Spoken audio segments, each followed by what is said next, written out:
Hello, welcome to the Whibs Zone's Member Spotlight. It's episode 2.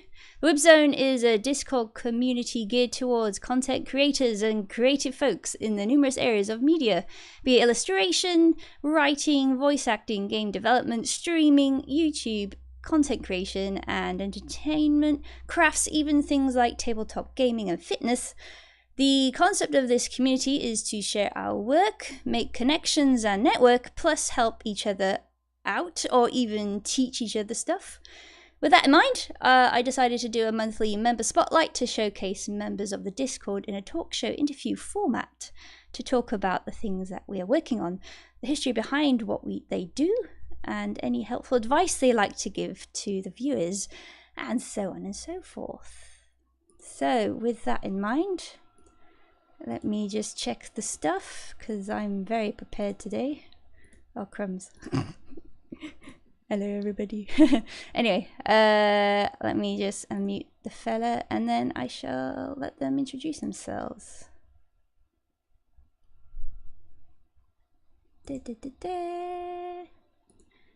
Okay, you're unmuted, sir. Hello. Why thank you. Why, thank you. Hello. I suppose I shall introduce myself. I am the talented Mr. Wolf at the inimitable Whibs Zone.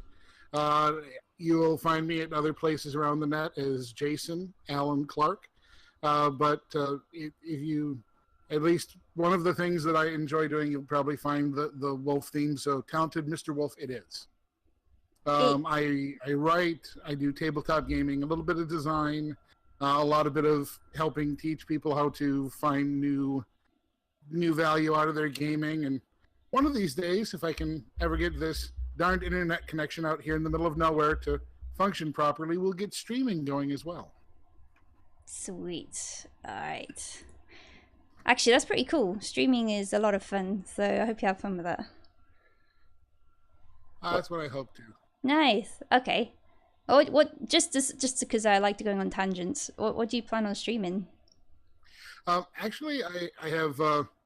I'm looking to do to start streaming our family D&D game. It's my wife Elizabeth and myself and our 7-year-old. Oh yeah. Who has already taken it upon himself to start creating character after character after character. And drawing up maps for us to use and telling us what sort of adventures he wants to go on. So, like, I'll be, if everything goes the way it's shaped up to be, I'll be at Dragon Con in Georgia this year doing a presentation on just that. Children in gaming and helping them, learning through what sort of things they design as their own games. That's really cool. Oh, I get very happy. I'm very happy when like kids like pick up that kind of hobby as well. Because I as a child never really got a chance to. It's just more into my early adulthood that I got into it in university and stuff. Well, it's kind of funny because I didn't get a chance to really play until I was like late teens. But my brother, who is 12 years older than me, 11 and a half, had the original Advanced Dungeons and Dragons, Deities and Demigods books and stuff like that. And so I read the darn things for probably 8 to 10 years before I ever had a chance to play. So you know all the rules, but you had no one to play with. Right. And then the same darn thing happened to me when Exalted came out. I had the books for 4 years before I could find a group. My first proper experience of that was really like, those choose your own adventure books.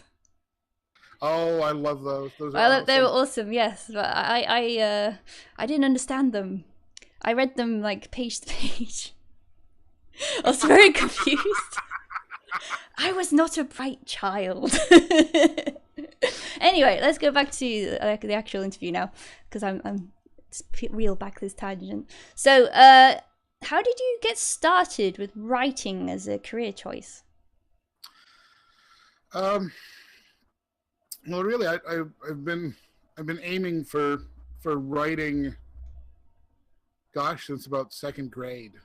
I was writing little books on.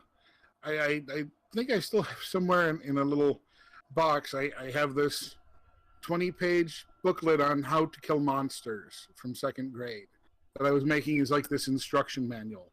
And I've just kept writing, and every time we had like a career day at school, I'm like, no, I'm going to be an author. I'm going to be a writer, which is very funny because now I'm 36, still only about 7 months away from 37, and I'm only really finally getting into writing as a thing that can be a career. I've been in sales, the most of it, with writing on the side, and looks like between this year and next, we'll finally be in the career with both feet. Oh, that's awesome! Like finally making like a full-time thing. Yeah, it's been kind of funny. I had incredibly supportive parents who wanted to make sure I did whatever, and I was timid enough that I went, no, I should do the thing that's smart and responsible, and I'll go into sales and business and have computers. And now I've got business and sales and built up a little bit of money and went, okay, well, now it's time for shenanigans, time to go be a writer. That's awesome. Oh, good luck with that. It's coming together very well. Where there's a project that hasn't been picked up yet, but a couple people are talking to us, and we're very excited about a writing partner in mine, and where this one will probably be the one that sort of tips it into viable career. It'll be kind of nice. Yeah, best of luck for that. That's great news. All very good. Okay, let's see. So with writing and whatnot, what has influenced your direction with writing while growing up? I mean, you talked a bit like about D&D, for example. Well, D&D, I was a big Lord of the Rings kid. I read Hobbit in like 3rd grade, and moved up to Lord of the Rings and just kept. My father was a great guy who had his bedroom was essentially a small library, and so as I started to read, I just kept devouring all the science fiction and fantasy books on his shelf, and so Lord of the Rings was pretty darn huge for that. And then Dungeons and Dragons, and then I started getting more and more into some of the kookier sides of fantasy. Oh yeah. One of the things that I love the most, I think, is there's this book by a fantasy writer named Greg Costackian, and it's called Another Day, Another Dungeon. And it has this very disgruntled looking troll sitting bored on this throne of skulls. And the entire thing was this sort of parody farce of how fantasy stories normally go. It looked, looking back, it looked about like how a small D&D adventure actually goes, as opposed to how they write about them in books. The adventurers all go down into the caves, and they're fighting their way to try and find this valuables and riches, and they come across this statue, and they fight with all the monsters to get it. But in the meantime, the dwarf has every random item possible in his pack. The priest is getting drunk and falling asleep in gutter water. Everybody's just making a general arse of themselves, and they finally get the treasure back, and they're taking it through customs to get out of the mine, and it's like a big tourist shop, and they bribe the customs agent so that they don't have to pay full taxes on it. But then everybody else in town starts chasing after them to get the magical treasure that they found. So it's just all this absolute nonsense, and little high-pitched squeaky elf gangsters and legions of dead, and it's just absolutely absurd. There's a lich gets themselves involved, and they just talk about how they've had this headache for the last 300 years that won't ever go away. It's delightfully ridiculous. That's too real, man. And it's like, well, we've got all this wonderful high fantasy, and this sort of reminds you of where you don't have to be all grim and dark to be realistic. Just have a couple people slip and fall off a roof because they're drunk and thought that adventuring would be easy, and you get a lot closer to what the truth probably looks like. That's, oh gosh. Yeah, that's like giving me flashbacks from past games. Doesn't it though? Yeah. I know. If it's not every game, I know at least every table has had that player where you're like, oh, get down. Why are you up there? Don't hit him with that fish. What are you doing?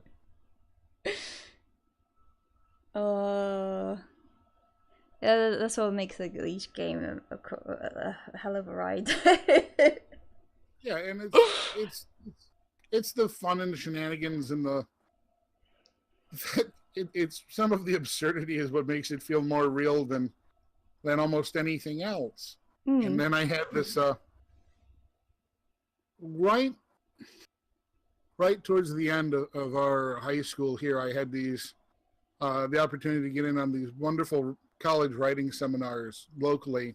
Okay. And was able to study with this nice gentleman 3 separate summers in a row named Peter Marcus, who looks and sounds at times very much like Christopher Walken.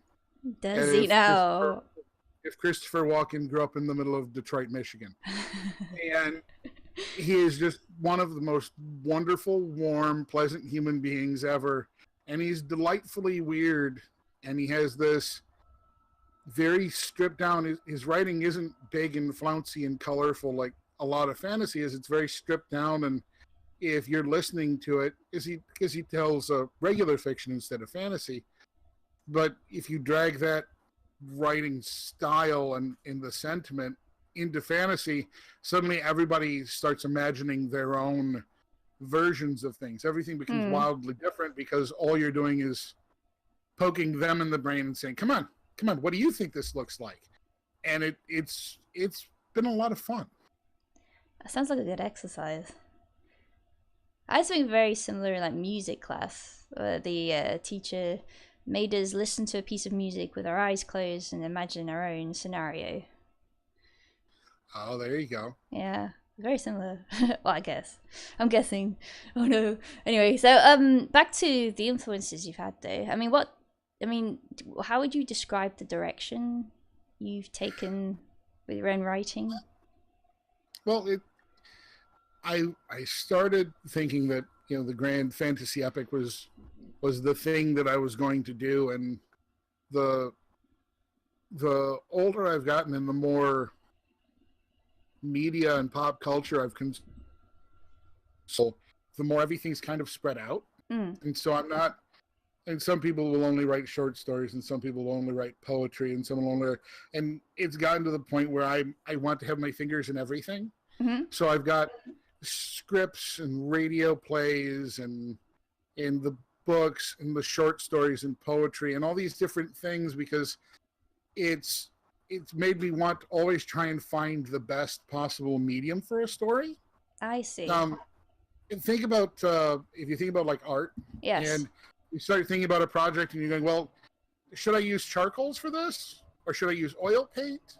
Or should I use what sort of, okay, what I'm going to do, maybe I should do, maybe I should print a stamp and do reverse media with it, or gosh, what am I going to do? That's a lot how it feels. It's like trying to figure out which tools in the box are the right one to do a particular story now. Yeah, that paints a good picture of what you're trying to say. Sorry, I shouldn't stop. Anyway, no, I shouldn't. So, so you're going to be working as a full-time freelancer in the near future. So you're like semi-freelancing now? Yes. Okay. And Lord, is freelancing a scary thing? Yes. And could you tell me, like, how did you settle into that type of work in the first place? Because you said you were doing sales in the very beginning. Yes, well, it's settling is probably the scariest possible word for it, because at this point it's sort of a I kept tentatively dipping my toe in the water and finding out yes I think there are sharks in there, and trying to figure out what end to get into that wouldn't be the deep end. And what I've come to realize is that there is no no part of freelancing that is the deep end. Mm-hmm. You're either going to take the plunge or you're not.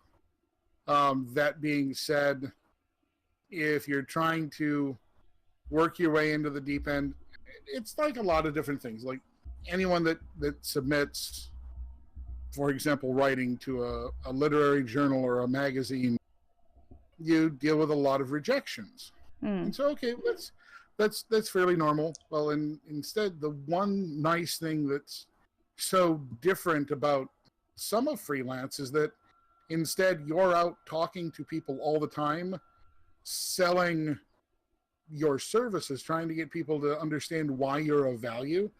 So thankfully I have that coming from sales. Ah, I see. We're okay, well, I make a casual conversation and we talk and gradually network, and hey, by the way, I can do this thing for you. I am very skilled at this. Oh, you would do that thing? Absolutely. Well, that'd be great. Here's how much I charge. Oh, well, my goodness, I don't know that I wanted to charge. And thankfully that is one of the nice things coming from sales, is that I'm used to having to build value into things. So thankfully, someone looks at a TV, they go, oh, well, obviously this TV is worth this much monies, but I don't know that it's worth as much as you're trying to sell it for. And the whole idea is to convince them that it certainly is. In this case, with freelancing, you just have to start with the idea that most people think you ought to be free. That it's that whole dying of exposure. Gag. But the nice thing is, if you go in understanding, so a lot of people will try and get into freelance without looking at what fair market value is. Mm-hmm. Like I see a lot of folks will pop up on like Fiverr to offer their art for sale. And I understand it's this wonderful platform, but please stop. Take a look at what you're worth.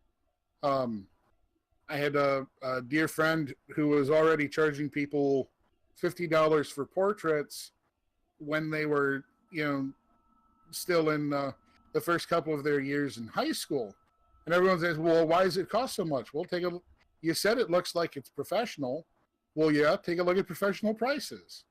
Well, I can't afford that. Then save your money. Mm-hmm. Wait, you can buy it like everyone else can. And trying to take this, drawing a hard line in the sand is probably the scariest part, because then you start looking at your bills. So if you do have a good time or almost full-time position that you can get used to the process of invoicing and price negotiations with before you have to dip your toes all the way in, it helps out a lot. Yeah, I can imagine so. You kind of have to figure out where your network is. If, for example, the folks that are artists or costume makers, they're going to want to be familiar with everybody at their local cons, be talking to everybody in their local cons on Facebook, and be making all these friends and have other people in the business, so that when they get into the business, they know what's appropriate to charge. If you're charging way too less, you might have some business, but you're not going to be making enough to pay for your own, to pay your bills, to pay your own way. And in the long run, you're just hurting everybody else because you sold everything too cheap, and now you've changed the whole marketplace. There's kind of a responsibility with figuring out your own prices. Yeah. With not messing with your local friends and relatives. Like, oh, I'm the only person on Artist Alley selling these pictures for $5. Everybody else is trying to sell them for 30.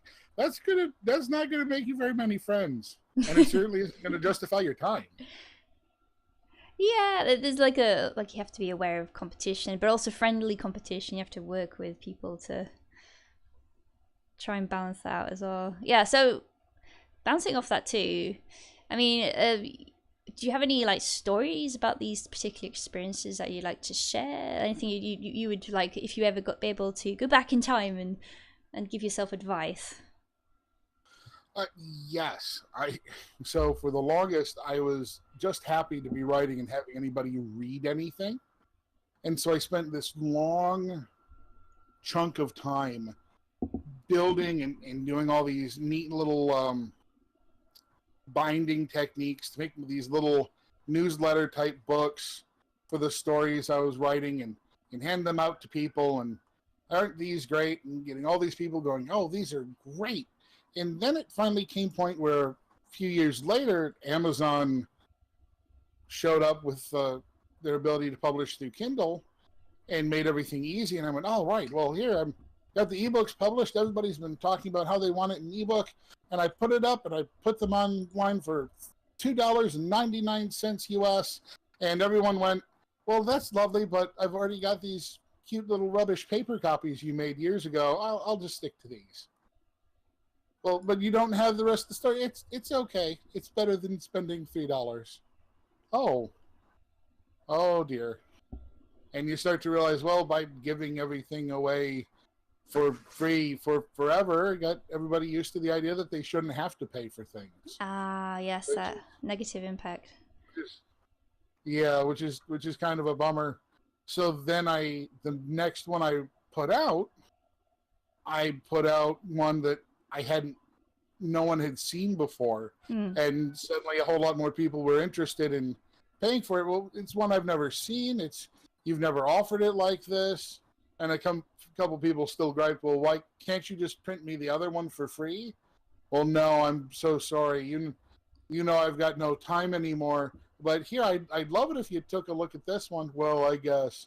And suddenly everybody was a lot more receptive to actually listening to it. You have to, people have to know not to undervalue themselves. It certainly cost me a whole lot of time and what might have been value that I could have been already transitioning into freelance. A lot of my little, I guess you'd call it seed money, didn't happen until the third book because everybody thought, well, yeah, I'm used to getting it for free. I should just keep getting it for free, right? Yeah, they get used to that, don't they? Yeah. Well, you mentioned your books now, so I'm going to talk about your books now. So you author both fantasy and science fiction novels, in novel and radio play format. Could you tell me about those? If you'd like to introduce your books, I can you keep talking. I'll just do the thing. Well, sure. So, my first three books that are all up on Amazon are Chrysalis Falls, and it's science fiction, fantasy, all jumbled together and come out in the wash. And the idea is that Chrysalis Falls is the last human city on Earth. And so after much wars and unfortunate bombing and all the rest, you've got this giant city that not only are people in, but everything else is coming into as well, one way or the other. There are the great sea monsters have changed a whole mass of people into fish people to do their bidding, and they're attacking the city, and the nature sort of had the animals rise up and they're attacking the city because everyone's tired of the nonsense of the humans.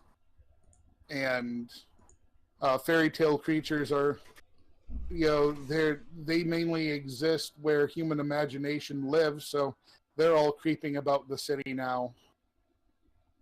You have sort of this last little, and it's not a tiny place by any means, but this gigantic city that's just stuffed to the gills with all these last people, sort of all of the weird mythology and magics of human imagination are all being shoved into one place at one time, at the same time that you've got a bunch of people making helicopters and giant mech suits and all the rest of it. So what Chrysalis Falls initially was a group of serials. So every week a different story would come out. And the 3 books so far that we've released in collections are the boy named Nod, Rate of Decay, and Rue. Hmm. And boy named Nod and Rate of Decay were the first two by a long shot. Rate of Decay follows this very... He has a temper. We'll see he has a temper. This gentleman named Neil Anderson, and Neil is normally known by his handle for the giant mech suit that he drives called the Pallbearer, where he's basically this giant mech suit carrying who's there for prisoner transport, because since everything went to heck on the outside of the walls, they're basically just exiling prisoners outside of one of the walls in a specific area called gravesite. Well, these people are unreformable. We're just getting rid of them. Hmm. The company he works for is very not nice. Well, let's establish that up front. They're Okay, not nice. Okay, got it. No. So he goes to send the prisoners away on his last trip, and the wall comes down, and this horrible, evil circus of mutants is sort of smashing their way through, kill almost everyone in his unit. His fiancée is one of the only people that gets away, and he puts up enough of a stand that she can escape. And he proceeds to get into this tussle with these horrible half clown, half velociraptor things, and Wow. all of these other horrible little monsters. And when it's all said and done, he ends up being dragged further outside into this weird section, and he ends up sort of bonding with his suit so he can control it even when he's standing outside of it. And from there, it's a long, heady walk, because now his company is pretending that he's dead, and he's got all of these exiles to deal with, and he just wants to get back into the city so he can get his wife, and they can get his wife to be, and they can escape. And like I say, he's not necessarily the most stable of folks, but he very big gun and flamethrowers on it, and like I say, he has a very short temper. So Neil's a lot of fun. Was always a lot of fun to sort of to be that sort of American stamp your foot and no, I'm going to have it my way, even if it's self-destructive. And where I grew up out here, there's a lot of blue collar folks and factory folks. Yeah. And that's how they make all their livings. So he very much reminded me of a lot of the people that I grew up with that are like Rorschach in the Watchmen movie. Nope, I don't care what the consequences are. I'm going to do it this way. That's probably a terrible idea. Nope, don't care. Doing it this way. It's my way. it's my way. It's fine. It's going to get you killed. Okay, I'm okay with that. But then the next one, in almost a complete opposite, is the boy named Nod. And Nod is a very plucky but very unfortunate young boy who can make his dreams come to life. He's unfortunate in that his father was being experimented on by one of the very unpleasant companies in Chrysalis Falls and was turned into this cyborg who promptly started his own cult based around being a cyborg. So his mother was murdered, his brother beat and tried to murder Nod and threw him out a window. And when Nod woke up from his coma, he found that all of his imaginary friends that kept him company while he was unconscious, he can now bring all of them into reality. He has quite the little team of mercenaries. So at this point, he gets his own freelance work as a mercenary captain, wandering around as this now 12-year-old, with everybody looking at him funny, like, well, what are you doing here? Well, I'm here for the job. No, you're 12. Well, And then he sort of crosses his hands and twiddles his thumbs, and suddenly there's this 7-foot stone troll in classic butler outfit with the long tails and a giant cup of green tea sitting there going, yes, how can I help you?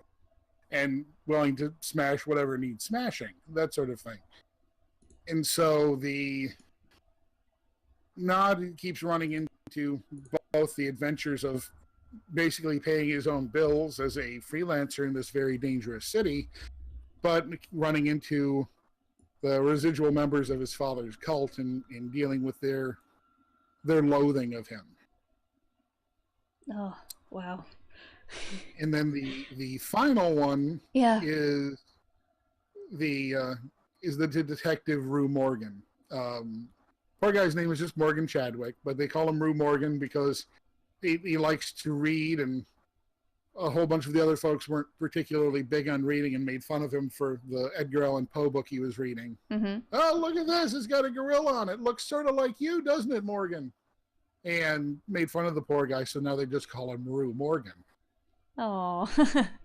And Rue he's a darn big guy, very pleasant, very quiet, very methodical, and he's a normal human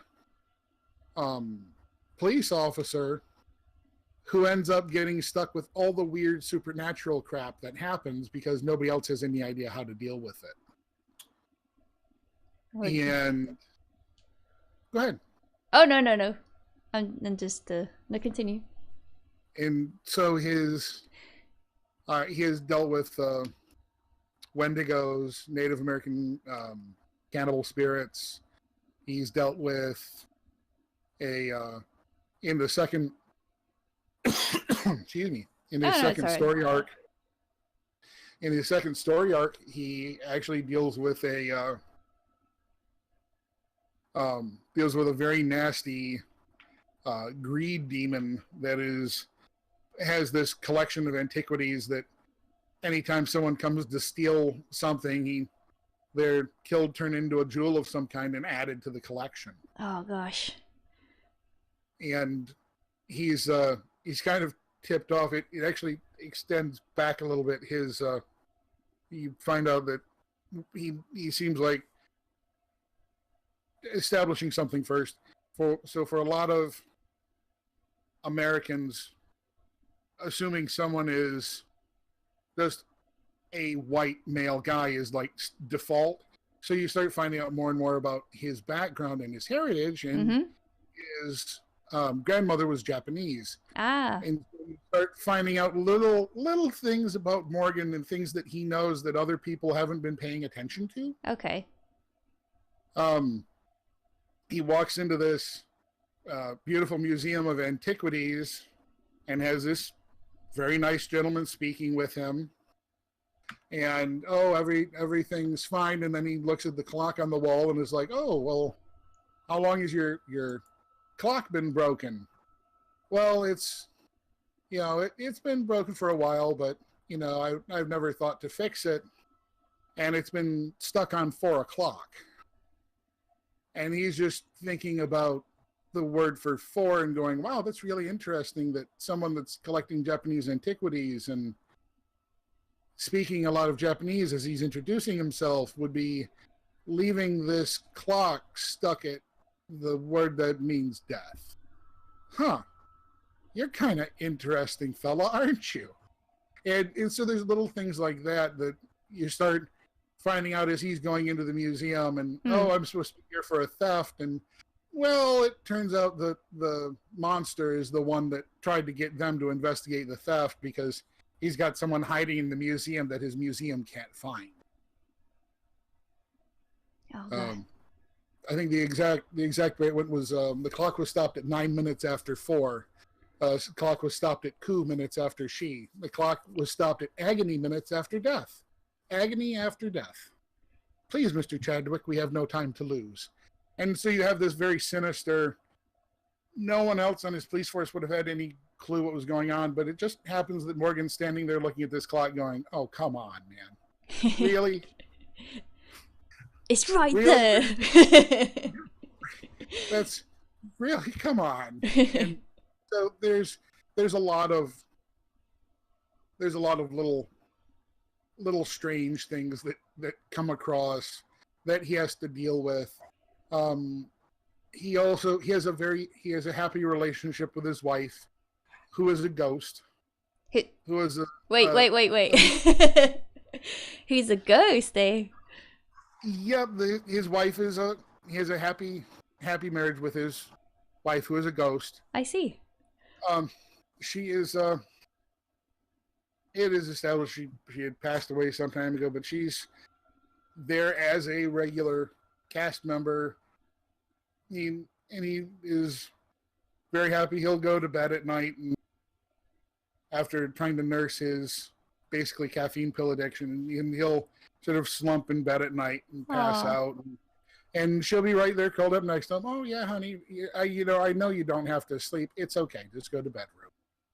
And he'll fall asleep, and she's around. She takes care of him a lot, but by the same token, she has a lot of things that she's still doing on her own, because in life, well, she was considered herself one of the best thieves going, and well, it's much easier to get into places now that she's a ghost. Yeah, using the opportunities that is presented to her, I suppose. Yes, she's proven herself very adaptable. So yeah, there's a couple arcs in his story, and then the final one is this really sort of addresses the running theme of what's going on in the city, where there are all these companies. I have them referred to as special interest groups. You have two separate companies that bid, because it's terrible as it sounds, American politics works like this a lot of the time. These two companies were the two that bid the most on, or bid the best on, building this giant city. And so they technically run all the business inside. And then you have this odd thing where, like, there are revolutions or revolutionaries, but they're revolutionaries by being a startup business inside the city. And so there's this very strange confluence of, there are the people that are actually just rebelling against whoever's within reach, but then there are people that are actually trying to do an economic rebellion, and it's very strange mix, I guess, of like the weirdness of what American politics gets up to at times. Oh look, here's the police force. They're sponsored by East Fredericksburg. Yay, East Fredericksburg! And everybody's happy about their new corporate masters.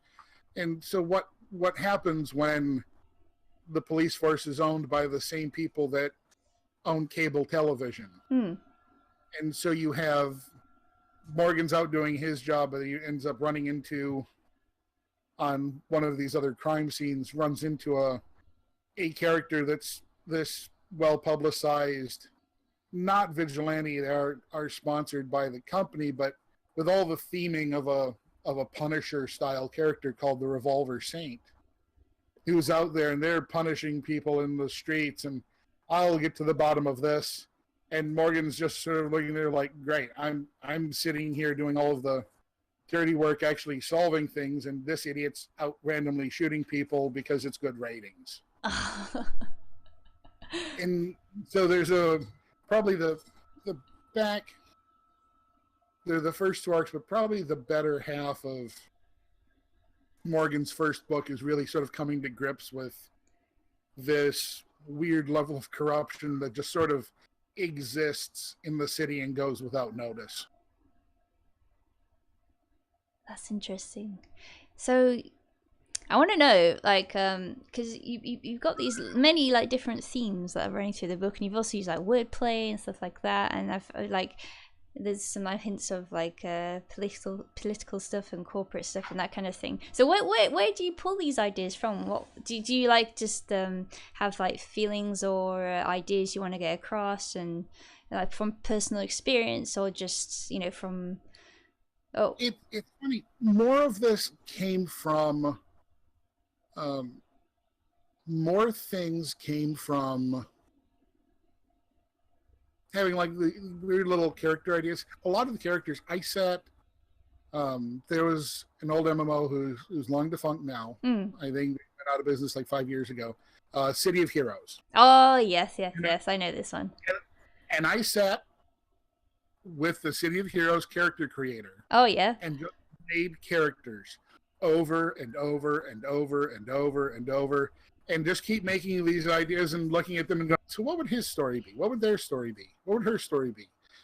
And so I have this sort of backlog of weird little characters. Like I'll be going throughout my day now, and someone will say this random weird fact, and they'll catch in my head, and I'll be like, well, what would happen if that happened as literally as you just said it out loud? Or what would there was someone just shared another news article about mantis shrimp on my news feed. I'm reading about the mantis shrimp and going, well, this is really interesting, and this can punch so fast it leaves cavitation air bubbles behind it, can see all these different spectrum of light that people can't normally see. Wow, that's really interesting. And right at the same time, my son had been asking me about watching some Naruto Shippuden. And so I started wondering to myself, what would a Naruto-style power-setted character based off of a mantis shrimp look like? I like this. So you've got this sort of, you have more weird eye jutsu that has to do with detection, but they're incredibly fast. They're doing like the Naruto version of Bruce Lee's 1-inch punch, where I don't have to travel very far, but I'm hitting you so fast, it looks like everything's on fire. Oh, this is fantastic. And so there'll probably be, before too long, we'll end up having to run a little ninja game for the family, and everybody will have something so that I can have some reason to have a mantis shrimp ninja exist. But what's funny is, so like the Nod came into being with all of his friends, and as much as anything, his friends were characters that I created, and then went, well, who would they have anything to do with? And then I was just sort of dabbling with making a character that looked like a little kid, and went, wow, he'd be kind of neat. Hey, what if, so he probably has mind powers. What if he can summon all the rest? And that's how that entire team popped up. All of the politics and issues and all the rest of it just sort of comes from what happens when you start building a world that isn't necessarily realistic, but has realistic things happen in it. Mm-hmm. There had been a lot of talk at the time that Nod was being thought of, was another point at which there were things like, well, what company is going to get the bid for all this infrastructure work? Or what companies, there were a whole bunch of nonsense people talking about building walls again. What company is going to get the bid to build this wall or that wall? And you're going, well, number one, not only is it nonsense, but number two, you're going to take bids. Whoever bids the best gets to build the wall for us. What are you going to do? Have them put their brand name on it as it goes all the way along? I mean, that sounds absolutely absurd. And you start thinking about how absurd it sounds, instead of blending it with things like the old Judge Dredd comics and things like that, and going, well, no, that's terrible, but classic science fiction already sort of saw this coming. Yeah, truth all right, is... well, let's just lean into it. Yeah, like truth is stranger than fiction type of scenario. It really is. So a lot of it was just, if you stop and try and take the time to think about how powers and how a particular set of rules would really affect a setting, it's like there aren't gasoline-powered cars are very rare in the Chrysalis Falls setting. There is a super high-speed bullet train, because whether the American allergy to effective mass transportation systems is, was a thing or not. If you're going to have a city, and call it a city, that's like this, you're going to have something that can get people from one place to another. And if you have walls that high, it's going to affect how many solar hours someone could get, even if they're recharging something. So there's probably solar with some batteries, but where else is power coming from? Well, it's supposed to be cocooned away from everybody else in case of war, so it's probably not oil rigs.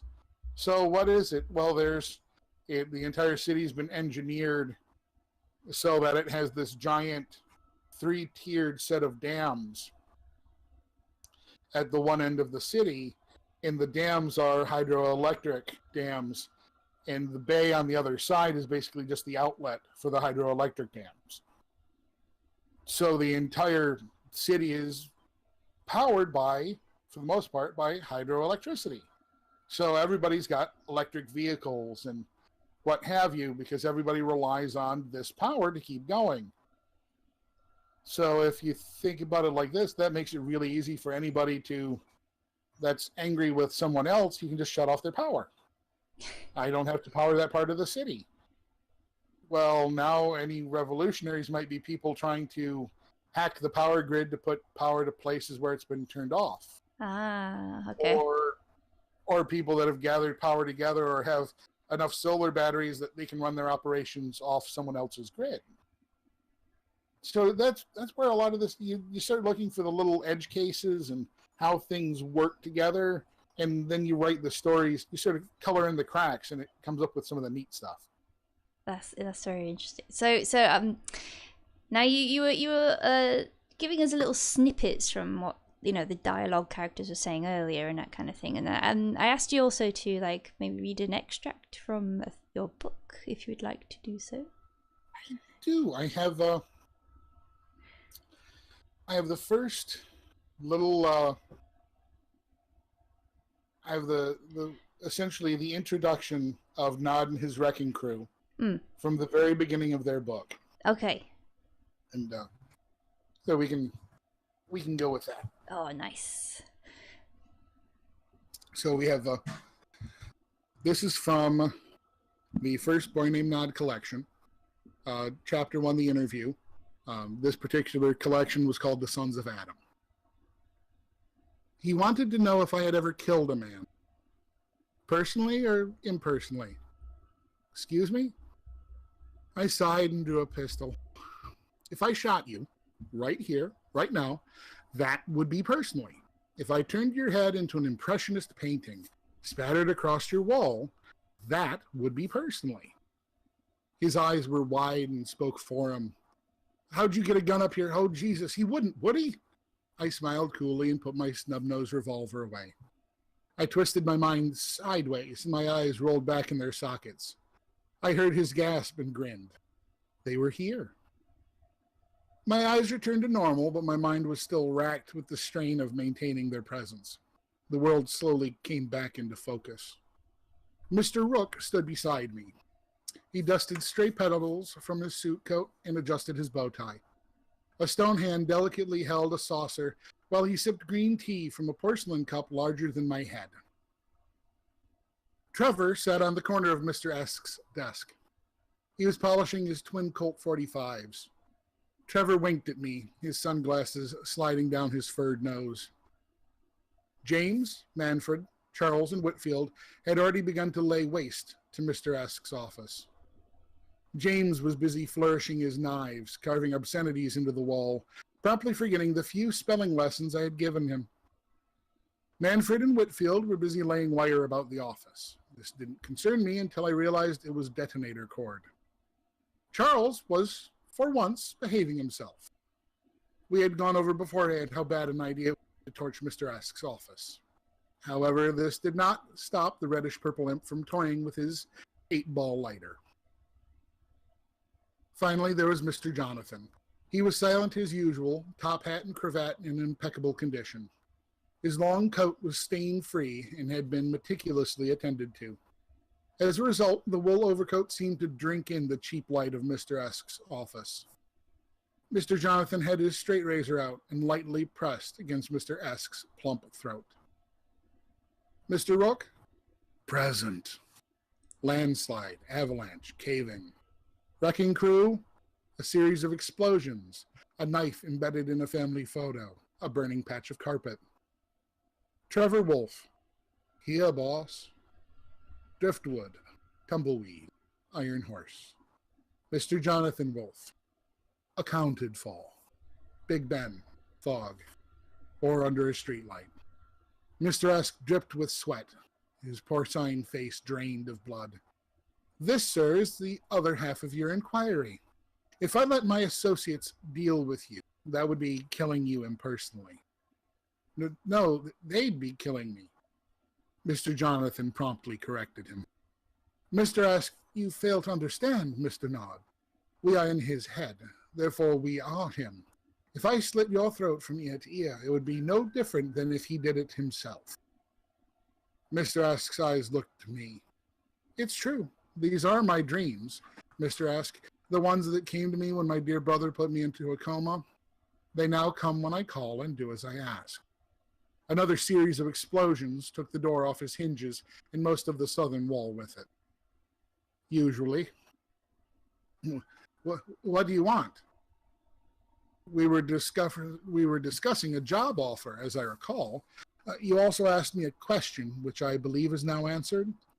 Therefore, all that is required is your answer to this question. Do you require our services? Everyone grew still, leaning into the black hole of Mr. Esk's silence. I do. The imps erupted with glee, dancing about, chanting vulgar punk songs that they barely remembered. The brothers Wolf shook hands, grinning through razor teeth. Mr. Rook stood silently, finishing off his cup of tea. I released my mind, and they were gone. But James's knife was still buried in Mr. Esk's family photo. The entire east wall was pockmarked with craters. There were some places punched all the way through.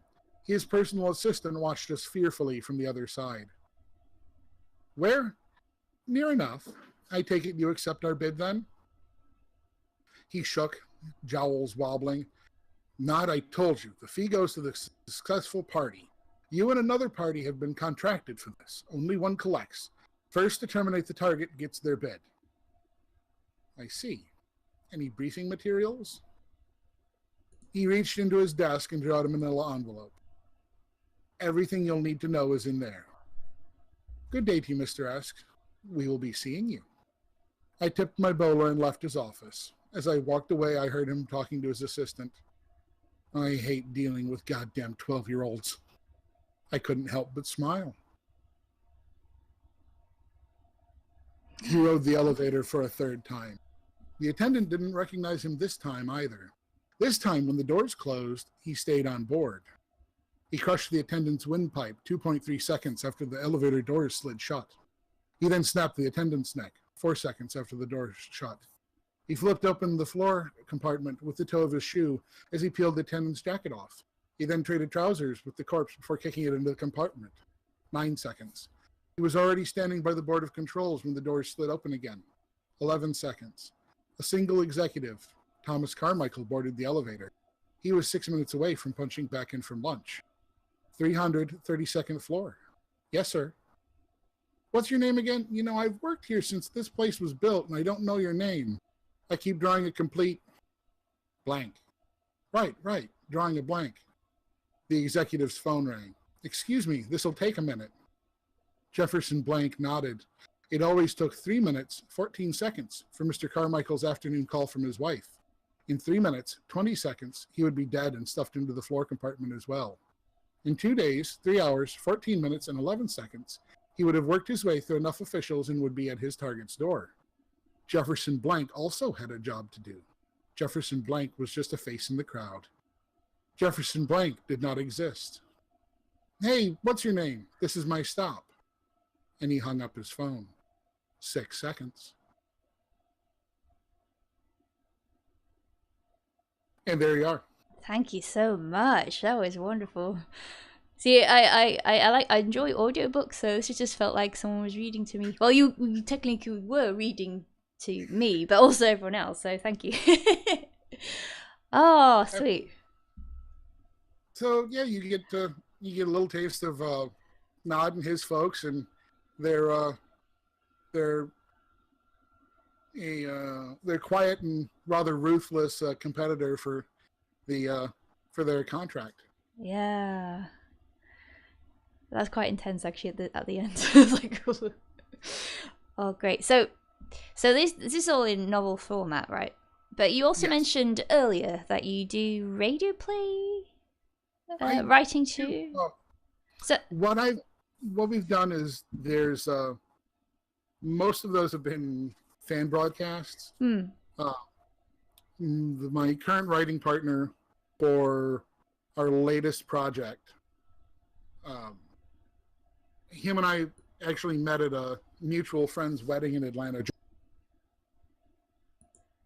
and we got working on a few different projects. And so there's online under Safe for Democracy, you'll end up finding there's this Fantastic Four web series because the Fan Four Stick hadn't come out yet, and the other Fantastic Four movies had been out, and we really thought that all said and done, they were all a bunch of terrible movies, and we could do better.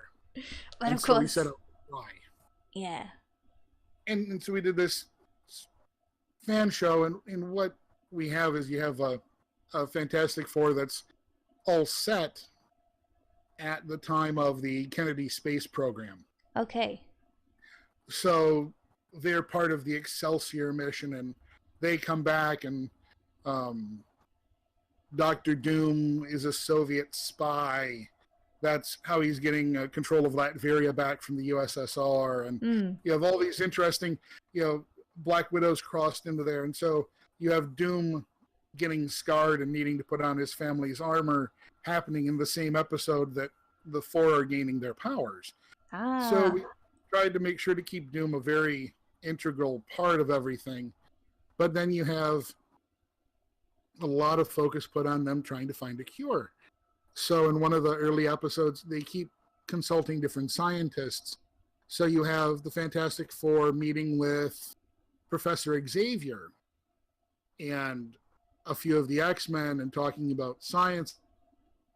So is it similar to the transformation with mutants into Homo Superior? And nope, it's not quite that. And if it were, you should embrace it. And they're going, well, yes, but I don't really want to be a big orange rock for the rest of my life. That's fair, yeah. but I'm going to keep working at it. And they stop, and against Reed's better judgment, they talk to Stephen Strange. Yeah. And end up the giant monster from the very first Fantastic Four issue. They actually fight as they're on the way to visit Stephen Strange in New York. We have them. At one point, they invite a on-the-run Dr. Bruce Banner to the Baxter Building and sneak him inside because he's offered to try and help. Everyone's going to try and help each other. He's going to try and help Reed with figuring out how to undo their mutations, and they'll figure out how to try and help him control the Hulk. And continuing to play up the Cold War time period, Emil Blonsky shows up, and through disrupting the lab accidents, gets himself turned into Abomination. And playing on the same idea, the first time Wolverine was found, it was in a fight with Hulk. So you have Wolverine versus Hulk versus Abomination in the top of the Baxter Building. Because Wolverine's hunting Banner, and Abomination is looking for any sort of military secrets. So Banner turns angry. Blonsky gets turned into the Abomination, and they're fighting. Johnny ends up grabbing Wolverine and flying him outside the window and threatening to drop him. finally they do a fastball special, and he sort of takes Abomination out the window with him, and Banner's off and running as well.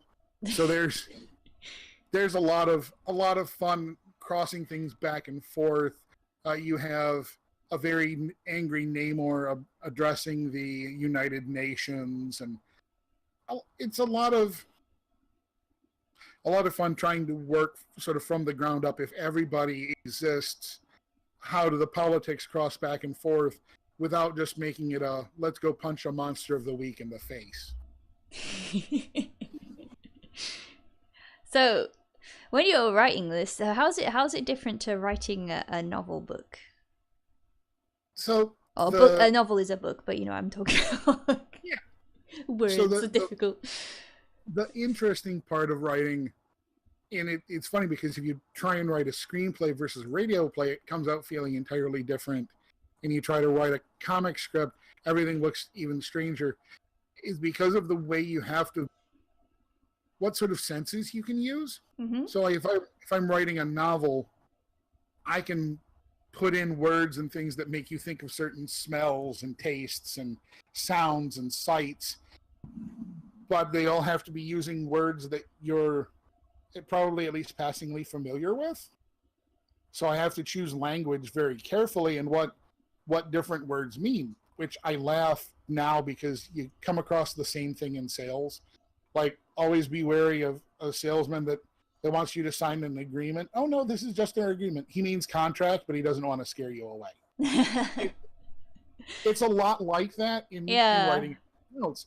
You know, is the water tepid or is it lukewarm or is it, because everything means something a little bit different to somebody else. Oh, that's interesting. I didn't actually think about that. I see. So when you get into like a radio play, yeah, now I have to think about, I have to communicate with only what you can hear, what someone else says. Mm-hmm. So if there's a smell and I need you to know how foul and rank and gross this place smells, somebody's actually going to have to make like disgusted noises or comment on the smell. And you're like, oh, well, that's easy. I'll just have someone talk about the smell. Well, why are they talking about it? Are they a hardened professional? Yes. Have they done a lot of work in this place before? Yes. Then they probably aren't talking about the smell.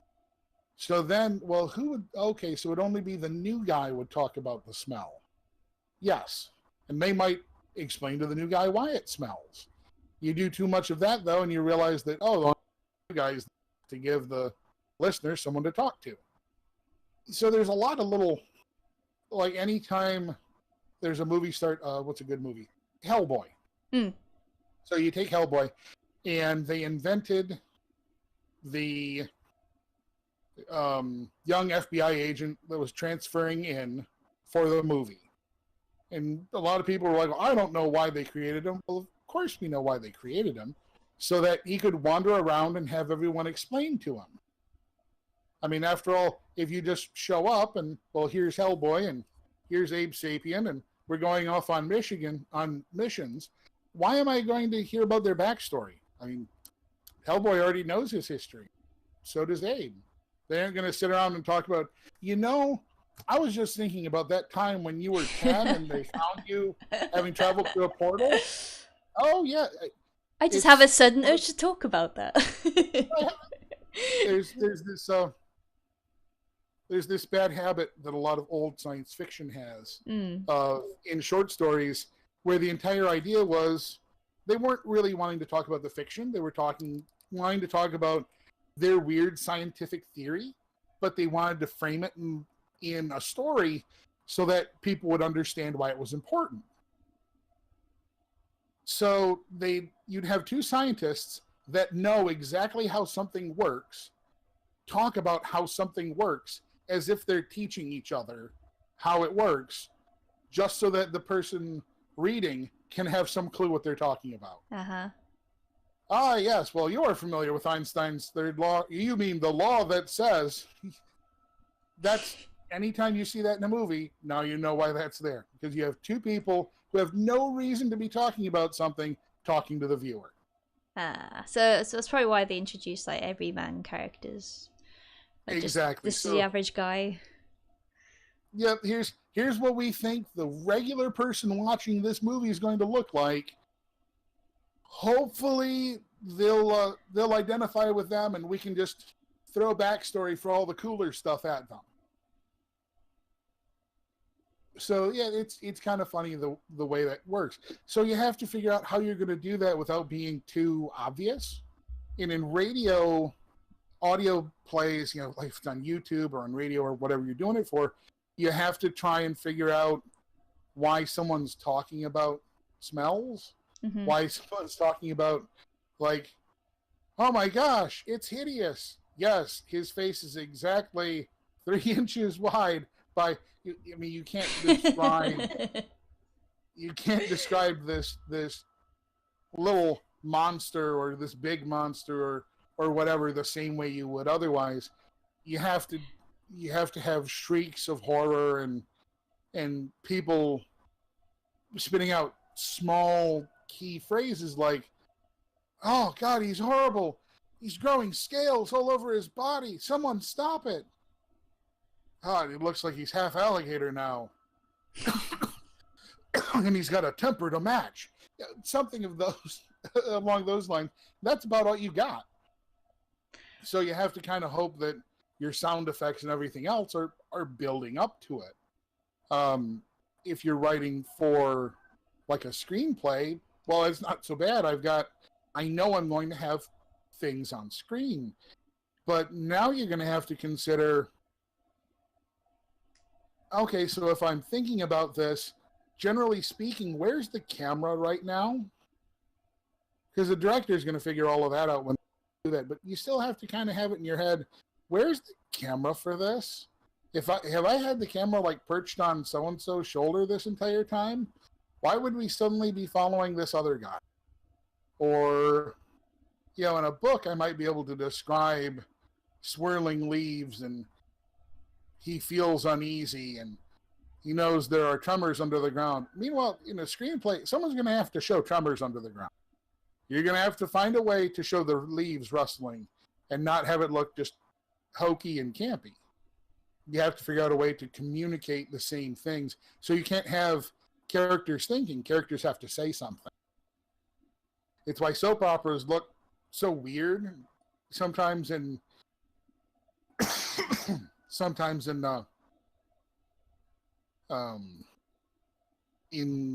TV as opposed to, well, this is a really dramatic book and it never felt that campy.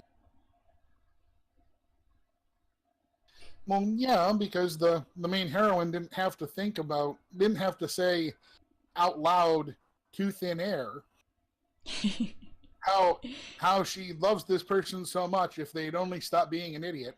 You could just have her thinking that as she's doing something else. You could be like, oh, I'm going about my day just like every other human being does.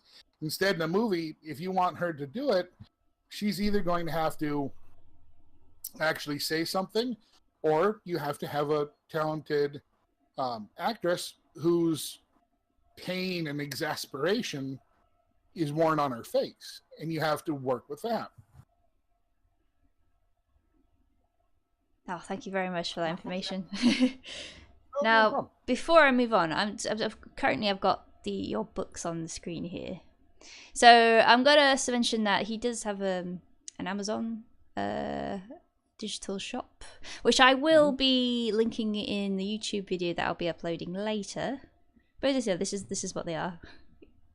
So yes, I'm going to just move on now, because you also, not just fiction, you oh bless you. Thank you. You're welcome. Not just fiction, you also write for articles on an online blog called DashingNerd. So yes. Yeah. So what got you started in writing for internet blogs such as that? So I had a few friends of mine, going on 4 or 5 years ago now, had a pop culture news site called Your Nerd Is Showing. And I started putting together articles for them, trying to take a slightly different angle on things like role-playing. Everybody that knows what role-playing is at this point pretty much has heard of Dungeons and Dragons. Mm-hmm. And almost everybody has heard of 1 or 2 other games after that. But what struck me was the number of games that are out there that people don't know exist. So, for example, right now, there have been all these. I've hit the most recent anime conventions local to us. The very nicely put together YomaCon in Detroit, and was looking at what games they had on the shelf for people to play in the tabletop RPG area, and what games were being run for their sessions. And I noticed things like, well, Big Eye Small Mouth is there. That doesn't really surprise me. White Wolf, that made Vampire the Masquerade, owned rights to Big Eye Small Mouth. Okay, that doesn't surprise me. But I see things like Maid RPG isn't there. And I'm like, really? Maid's like built for conventions. It's this wonderfully small, random, bizarre little anime game where everyone is a maid trying to impress the master of the house. And you might be part of a global evil conspiracy and a neat freak, or you might be, one person might be a butler with a combat helicopter and a gun built into his arm, and you're all trying to just take care of the mansion and deal with random events. You can literally spend your what are like your experience points. You can spend them on making random events happen just to screw with the other players. Like, oh look, a stampede of random wild animals attacked the mansion. What? Why? Well, because it said so. We rolled it on the chart. So it's this wonderfully bizarre little game that a bunch of people never heard of. And the more digging I did, the more I started to realize that there's a ton of these wonderful games that no one but the industry insiders really know about. I mean, it's like I'll start talking about a game, and if I'm on Twitter, half the results will be people going, what game is that? I've never heard of it. And the other half are folks that are designers or that follow all the game designers that I know of, and are like, well, yeah, of course, that came out in April of '96, and it's one of the best games ever. What, people don't know about it? And so I'm trying to find ways to bridge gaps with that. And so the one series I write now is Adventures in Random Roleplay. And I started with Dungeons and Dragons. Ah, yes. Because it has all of its randomized character generation. So it's pretty easy to do. And I went and turned it on its head and said, well, no, we're not going to roll attributes. We're going to roll for race and class and background, using 5th edition. We're going to roll for race and class and background, and have you come up with this weird character concept, and then we're going to find stats to make them a semi-viable character. So we ended up with things like a Warforged Ranger Outlander. Warforged Ranger Entertainer. Entertainer. that we called Warbler. Well, okay, so they've got a music proficiency. They're a ranger. They're Warforged. What on earth? Okay, this is a bizarre grouping of things. So no, you have this. Again, the whole idea. Oh, look, I have this bot that was built to patrol these wild lands, and it's been dutifully doing so for dozens of years, wandering in the woods and learning bird songs. So there's its proficiency with music. So it's sitting there whistling along bird songs called Warbler. There's a tiefling druid urchin. Well, now I have a tiefling druid, which is kind of weird, but you see people play against type and go, okay, no, I'll go a tiefling druid. But now it's an urchin. So now I have to be an urban druid. That's a tiefling. And it starts being a little stranger, and you roll for all the traits and flaws, and you end up with this sort of Robin Hood style tiefling that's been trying to help the other urchins by using powers. Well, I'm going to help keep everybody fed with good berries. Going to get away from the town guards with using the long stride so I can jump farther and clear buildings as I'm trying to run from people. So it's a lot of fun digging into places that you wouldn't normally look for character types. And then we built the characters, and then we went and used all of the lovely tables that they put into the new Dungeon Master's Guide. and built an adventure just out of random tables. So we made a primary quest giver NPC, made a villain, and made a helper NPC to sort of show up and give advice and disappear into the wilderness again. And then we even went and randomly generated most of the descriptions of the dungeon. So you have the idea that you have this ancient evil temple that these chaotic good hippie barbarians wanted to root out, so they were digging underneath. Oh, it's wonderful because they have the whole who owned the dungeon first, who owned the dungeon second, what stopped them from being there. So you end up basically oh look, the evil dungeon's there, and then the barbarians try and destroy it, and instead they just wake up something underneath it. So you have this. I'm looking at, well, so it's an invasion of some sort of plague or sickness, and well, we picked up on a random table that there's a plague or sickness in that town nearby. What would it be? And said, well, sometimes you just random inspiration, and showed them an article. Said, well, this popped across my news feed as I was coming over here to write this article, and it's this story about this giant forest of quaking aspens that it all turns out, and the root ball is one tree. So it's like 150-acre forest that's actually all one tree. And they call it Pando. So, okay, perfect. So you dug deep enough and you found this giant colony of tree. What do we have that's like a colony of tree in D&D? It's myconids that share a hive mind. They're all waking up. Tree hive mind.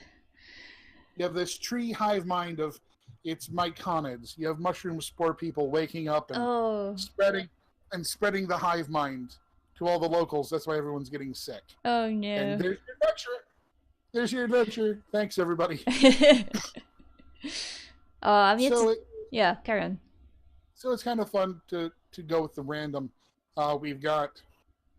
Then we went through all the tables to show just how bizarre made RPG characters can get. Mm-hmm. And now we're sort of sitting and lining up the next we'll be lining up another one. And at the moment, I'm still this afternoon will probably be into final planning for what direction we go. I'm not sure whether we're going to go with a horror themed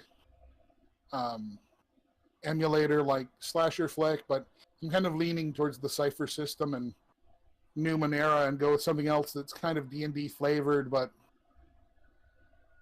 great at being thoroughly weird and strange and everything you want it to be. The Cypher system has you build character sentences. I am a adjective, noun, who verbs. So you have, I am a stealthy glaive. Glaive's their fighter type. I am a stealthy glaive who fuses metal and flesh. So you've got a big cyborg warrior. So you have all these keywords. Well, that seems like something that'll be perfect for making crazy character concepts. They also have a game under Cypher called The Strange. Yeah. That's a modern setting with all these little pocket realities of fairy tales and movies, stuff like that exist. So we may do either do Numenera or The Strange for our next series. Oh man. See, those are like completely new to me. I haven't heard of those. Could you tell me about them a bit? So with Cypher System, it's made by Monty Cook Games. Okay. And Monty Cook is one of the developers, probably at this point best known for his contributions to 3rd edition Dungeons and Dragons. Oh. There's a joke about you have a Monty Hall D&D game where you're all raiding a dungeon and getting a ton of stuff. Mm. It's after the Monty Hall game show host, but a couple people kept linking it to Monty Cook, which is kind of unfair because Monty Cook with like Numenera and The Strange has really given folks a lot of room to make really kind of whatever you want. There's so for example with Cypher System, the big thing is that the DM isn't ever the one doing the rolling. they set difficulties, and that's it. So Uh-huh. for example, I have this horde of goblins fighting you. All the goblins are just, they're all challenge rating 4. So Oh. you're going to have to beat this challenge rating 4 in order to hit a goblin. You're going to have to beat a challenge rating 4 to dodge a hit from a goblin. The DM isn't fiddling with a ton of dice behind their screen. It lets the players keep being the ones doing all the rolling and keeps the DM able to just sort of narrate what's going on and helping everybody else stay involved. So how would that compare to White Wolf's like teller system then? Because they have like a pool of dice. Yep. So Storyteller goes with D10s. Yes. And you add a skill to an attribute, and you roll it, and you go off against a particular number. But if, like, say I have the Storyteller has a Storyteller character attacking you, they're still rolling their pool of dice after you as well, and it's contested. Ah, okay. Now, in this case, it's a matter of I'm not rolling any pool of dice in Cypher. You're rolling a d20, adding your relevant numbers to it, and it's just like a divide by 3 or divide by 4. Mm-hmm. You break it down into steps. Okay, my number didn't beat it, and then I actually have a pool of things called effort that I can add to my number to raise it and see if I won or not. So if I'm supposed to be the cool, tough warrior, at least that way I can keep being the cool, tough warrior and spend a little of my extra cool points to have been cool and tough again. I think it feels honestly a bit more like Fate, the Fate systems inspired version, as opposed to maybe Storyteller, because you have the steps. Okay, so 1 is mediocre, maybe 4 is great, 8 is legendary, and you're just rolling your dice. But again, the difference is with Fate, you have the fudge dice, so all you're doing is adding little pluses and minuses. Whereas Numenera has a little more complicated math on determining where your step is to start with, but it looks like it's going to be pretty easy to understand overall. That's cool. Wow. I'm gonna just put that aside for a little bit, because we are going to talk more about tabletop just a little bit later on. I don't want to tread into that too much right now, so I'll just hop back into what we were talking a little bit before. So let's see.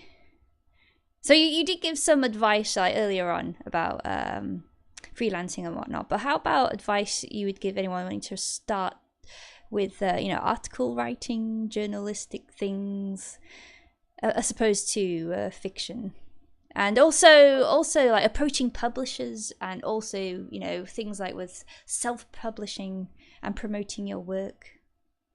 What kind of advice? Never give up. First and foremost is never give up. You will be rejected so many times. You will have, and even it's like anyone trying to build, probably the closest thing is if you're trying to build like a social media presence and comparing that to submitting your writing. Think about how long it took you to go from 0 followers to your first 100 followers to your first 1,000 followers.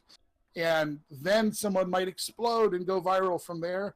But from there on, every follower you've been getting one after the other is a victory, and every follower you lost feels like a tragedy. Like, no, I just got 3 new followers the other day. How can this happen to me? It's a lot the same, and it feels terrifying when you're writing, because you might be, so you have an idea for an article and you think a magazine would find it interesting. You submit a query letter with the concept, and it can be terrifying because you have to have faith that in sending this out, they aren't going to hire someone they know to do the idea instead. Because they shouldn't, and they aren't supposed to, and every so often you hear a horror story of someone that did. But for the most part, reputable magazines won't ever put you in that position. But gosh darn it, it certainly seems like something that could happen, and and is terrifying. Yeah. And I've seen people not send letters off because they're worried that someone will take their idea. What I've learned kind of tragically at this point is that there is no idea that is so valuable that it's worth holding on to forever and never letting it show. If somebody gets it, well, you can pursue other options, but for the most part, don't worry about it. Just keep worrying about your own stuff. There is such a marketplace of ideas out there. Don't worry about someone stealing your own. They're probably fighting over who's going to publish theirs. Get your question out there. If they reject it, that's fine. Try and sell it somewhere else.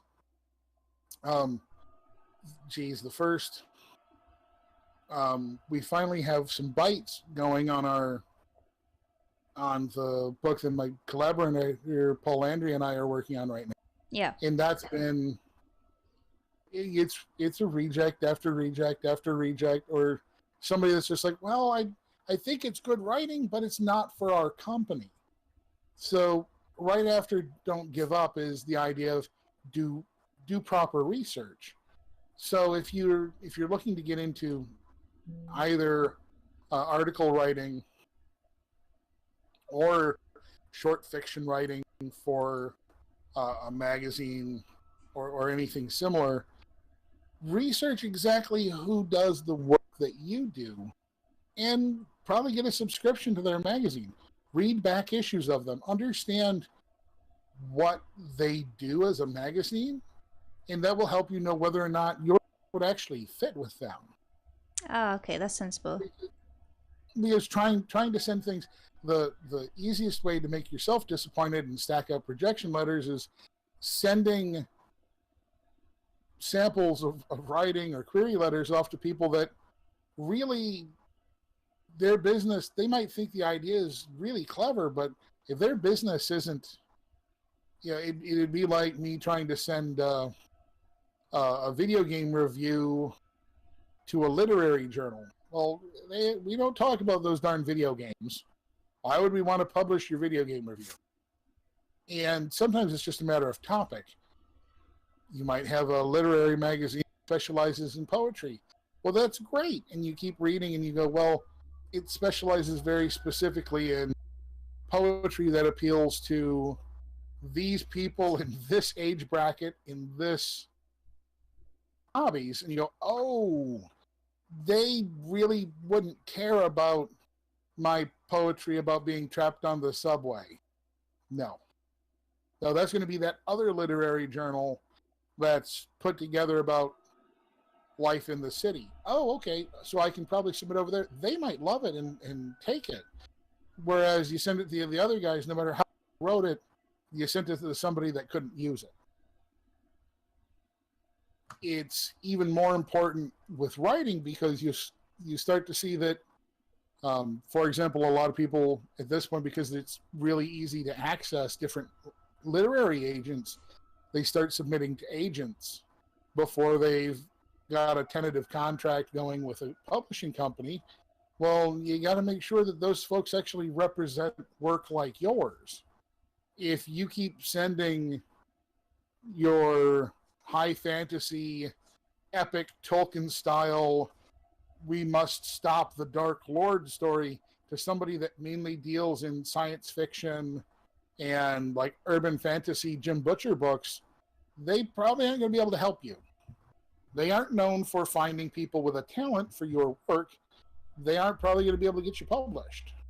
They might think you're great. I mean, who knows? Maybe they'll pass your information along to somebody else, but probably not. They have their own job to do. Yeah, they'd be pretty busy as well. If I could recommend anything to somebody, is grab a class, online class, anything in marketing. Yeah. Try and do any sort of freelancing. Probably grab a class specifically in marketing, and then look for a class in like an accounting or finance. Yes. So you have an idea how to handle your billing. Yes. That's one thing. That's one thing I wish they would have done in my university course, because some people do go off to do freelancing quite often, and they never did anything about business or taxes, or just like we were just let let out into the real world, completely bewildered by everything adult. Yeah, try and figure out how your taxes work now that you're freelance. Oh Yeah, dear. yeah, suddenly, what Try do and we figure out how do? to invoice. You're going to have to invoice. You're going to have to bill. You're going to have to figure out how to write letters for collections to remind people that they still owe you money. Now, one of the most fun ways to do it though is you when you submit billing is to tie it into, okay, this much is due upon, um, is due down up front. This much is due at this stage, and this much is due upon completion. Everybody will be like, oh, okay, upon completion. And make sure you have in nice letters what the daily interest fee is for payment received after that date. And just make sure, don't have it in like fine print, have it in nice big bold print. Like, yes, you will cost an extra 1% for every day after the first that this job is complete and you haven't finished paying your invoice. Oh, or every day past your first 30 days that you haven't finished paying this invoice. Oh my, well, I don't really want to pay you an extra 1% compounded daily. That would be a lot of money. I should actually just pay you up front. Why, yes, you should. Just pay your billing and, oh, well, I certainly don't want that. I learned that I was having trouble with that in freelance. Yeah. In when I had just started. And then in the sales position I'm in, I took a look at our sales contracts, and there's that sort of stipulation at the very end. And I realized, oh, wait, the people that are stubborn and going, well, this job took longer than I expected to finish. It was done within time frame by the contract. No, but it took longer than I expected. You folks can wait an extra week to get the extra $10,000 from installing your roof. Oh, well, funny thing about that, right here at the bottom of your contract, it says we're going to compound 1% interest on that daily until you pay. So would you like me to do the math on what it'll be a week out so you can write the check for that? Or no, I'll write the check today. That's what I thought. Thank you very much. And went, oh, yeah, that's a technique I'm definitely stealing for myself. Yeah, they definitely didn't teach me that in university. Oh, wow. Yeah, no, that sort of thing is very useful to know because, a lot of people go into the career path of, of their choice without knowing this sort of thing. Well, and I feel like a lot of times when we're put into the creative side of things, everybody likes to do it as you should love doing it for the art, not for the money. Yes, but if any of us are going to try and feed ourselves with it, we should ought to know how to do it for the money as well. Most certainly. As you mentioned earlier, people die of exposure. Exactly. Yeah. Oh. Okay, let's see. So, so you're mentioning viewers and stuff earlier, in an earlier comment, and which is what I would like to ask you now. I mean, the internet is forever a more expanding thing. It's tying in with how people work as well. So, how would the internet and what you see that the internet might evolve to, how that would affect your work method and how you publish your work? Because I said earlier that you've got stuff on Amazon, and also you've done stuff for online websites. I really feel like a lot of the way the world is shifting feels more and more, again, internet centric, and particularly with like what's happening over here. There looks like they've successfully tried to yank away different features on the internet to make sure that everyone gets equal bandwidth. So it's going to be out there for our service providers to charge different for different internet packages as soon as they get it in their brains how exactly they want to do that. And so I've, watching that, I think we're going to see more and more things show up where, oh, well, yep, I'm going to subscribe to HBO's, HBO Go, and I'm just going to have that. And then I'm going to subscribe to these 2 channels that I like for this package. And less and less, some of it will feel a little bit like it does for current television. But like right now, I'm already, most of the regular television channels I don't fool with. I don't fool with cable at all. I'm already moved over to, I have Netflix. Occasionally, if I really, really need a movie before I buy it or see it in the theaters, I'll get something from Amazon. But with as much as I'm doing with the gaming and writing lately, and generally just nerding out, I've got the Project Alpha subscription for $5. It gets me Geek and Sundry and Nerdist, and so I have all of the little nerd channels and streaming gaming that I could want. And so with services like Twitch and the rise of Discord here and other streaming systems, it really feels more and more like entertainment is going to continue moving boutique. Mm-hmm. So I was already feeling kind of like this when I had started making the books as serials, and I started putting them together as collections because that actually does work better. But who knows? Maybe down the line, eventually the writing will turn back into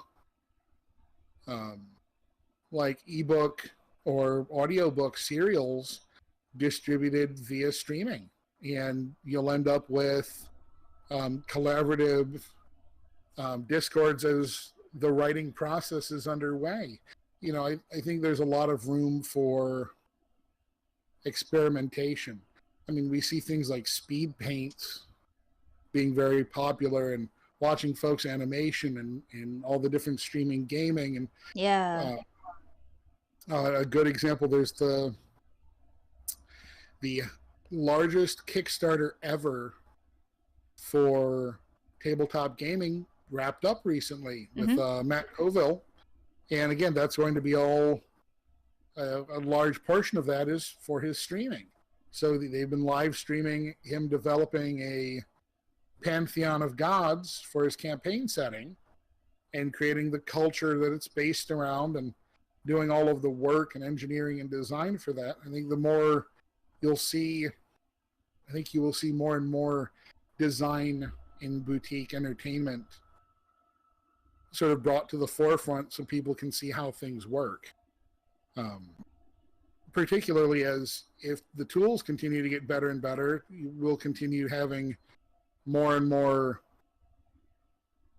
distribution of creatives. And if I don't have to, if I can create something on my own and spread it amongst my friends, it makes it that much easier for us to make radio shows or make ebooks or whatever. And rather than having a couple people with a huge payday, of who knows, you might have everybody being able to make enough to get by just off of what normally would have been a very specialized hobby. Yeah, I mean, as you mentioned on streaming the stuff, Twitch itself has a hell of a lot of different genres of the media that people tend to broadcast. It's very impressive. So yeah, I hope that does continue to grow, as you said as well, because that's pretty cool. Just thinking about it. Now, there's a couple of people have asked questions in chat, so I'm going to read the questions out, if you don't mind answering. Absolutely. Hey, so Asher has asked, how do you avoid writing purple prose? Any tips or suggestions on how to get out of that pitfall? I had the gentleman I talked about before, Peter Marcus. Yes. Was the one who sort of beat that out of me, more or less. And what it is so when editing, until you get in the habit of it particularly, so you start editing, but instead of doing the regular editing where you're looking for words that, you know, oh, well, this might not be the right word, or this spelling isn't right, I'm going to modify here. Go through and you actually mark out every single word that you don't need. What exactly can I communicate with this? Can I communicate clearly that a man moved across the room, picked up a ball, and put the ball down on the bed? Okay, well, I have a whole paragraph saying that one thing because of all the purple prose. No, you go through with the red pen and you cross it all off and you take a look at what's left. Does that make sense? Yes. Okay. And what you do from there is you maybe you're like, okay, well, I'll allow myself 2 adjectives in this sentence. And that's it. You wash your hands and you're done. And you move on. And you don't always write like that. But what you do is you try and cut right down to the bone on do several writing projects, do several little tests, or do a writing prompt where that's all you do for yourself every time. So you do a daily writing prompt, you write 2 pages based on that writing prompt. Maybe you write for a half hour, you write an hour. You strip out everything. Just make it its simplest format. And then you do it again, and then you do it again. And you keep reading what it looks like after you've stripped out all of the extraneous bits, and you try to keep whittling down how much red there is. And once you're down because if you have a bad purple prose problem, 70 to 80% of what you just wrote is going to be red. Once you've got the red down to maybe 10, 20% of the whole page, now let's start looking at what words you're actually using. And I bet that at that point, you've got something you can actually use. Oh, thank you very much. So to give Asher a thought, you can take a peek at like the ebooks. But for example, if you have something that you want, we had that little piece that we read with the introduction. So we have just a couple of words that call out like London fog or earthquake, rumbling, gravel, things like that. You can throw words just out at each other. Sentence structure is an important thing to know and to memorize and to love and to learn style guides. And as much as anything, because you have to know what the rules are before you can break them over your knee. Because once you know how they work, you can start using sentence fragments to communicate something more effectively than you ever could with the purple prose. Excellent, thank you. Okay, we have another question by one Sibylt in the chat. He says, he asks, what do you think of the increasingly specialized, niched and scattered spread of hobbies, interests in writing? Is it helpful to getting your voice out there in your work, or has it been hindered by created a ton of pools that may not always be overlap? That's a great question. I feel, because I haven't seen numbers, I'll qualify that. I feel that what it has done is you are able to build a community to take a look at your work much faster than you may have been able to previously. But the bar to what a lot of people might mark as big success is higher. I think there's growing room in a middle ground for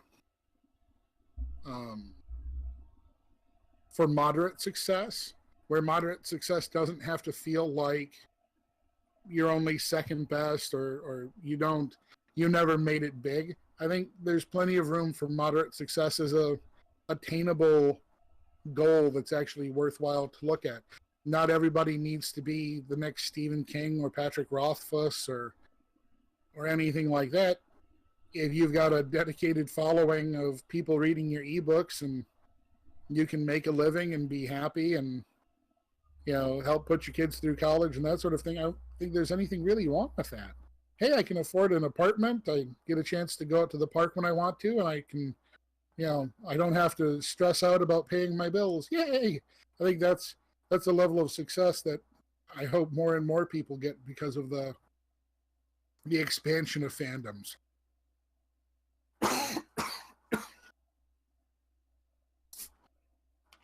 Thank you. All right, so just to wrap up this episode. I'm gonna just go back to all the D&D stuff as I promised.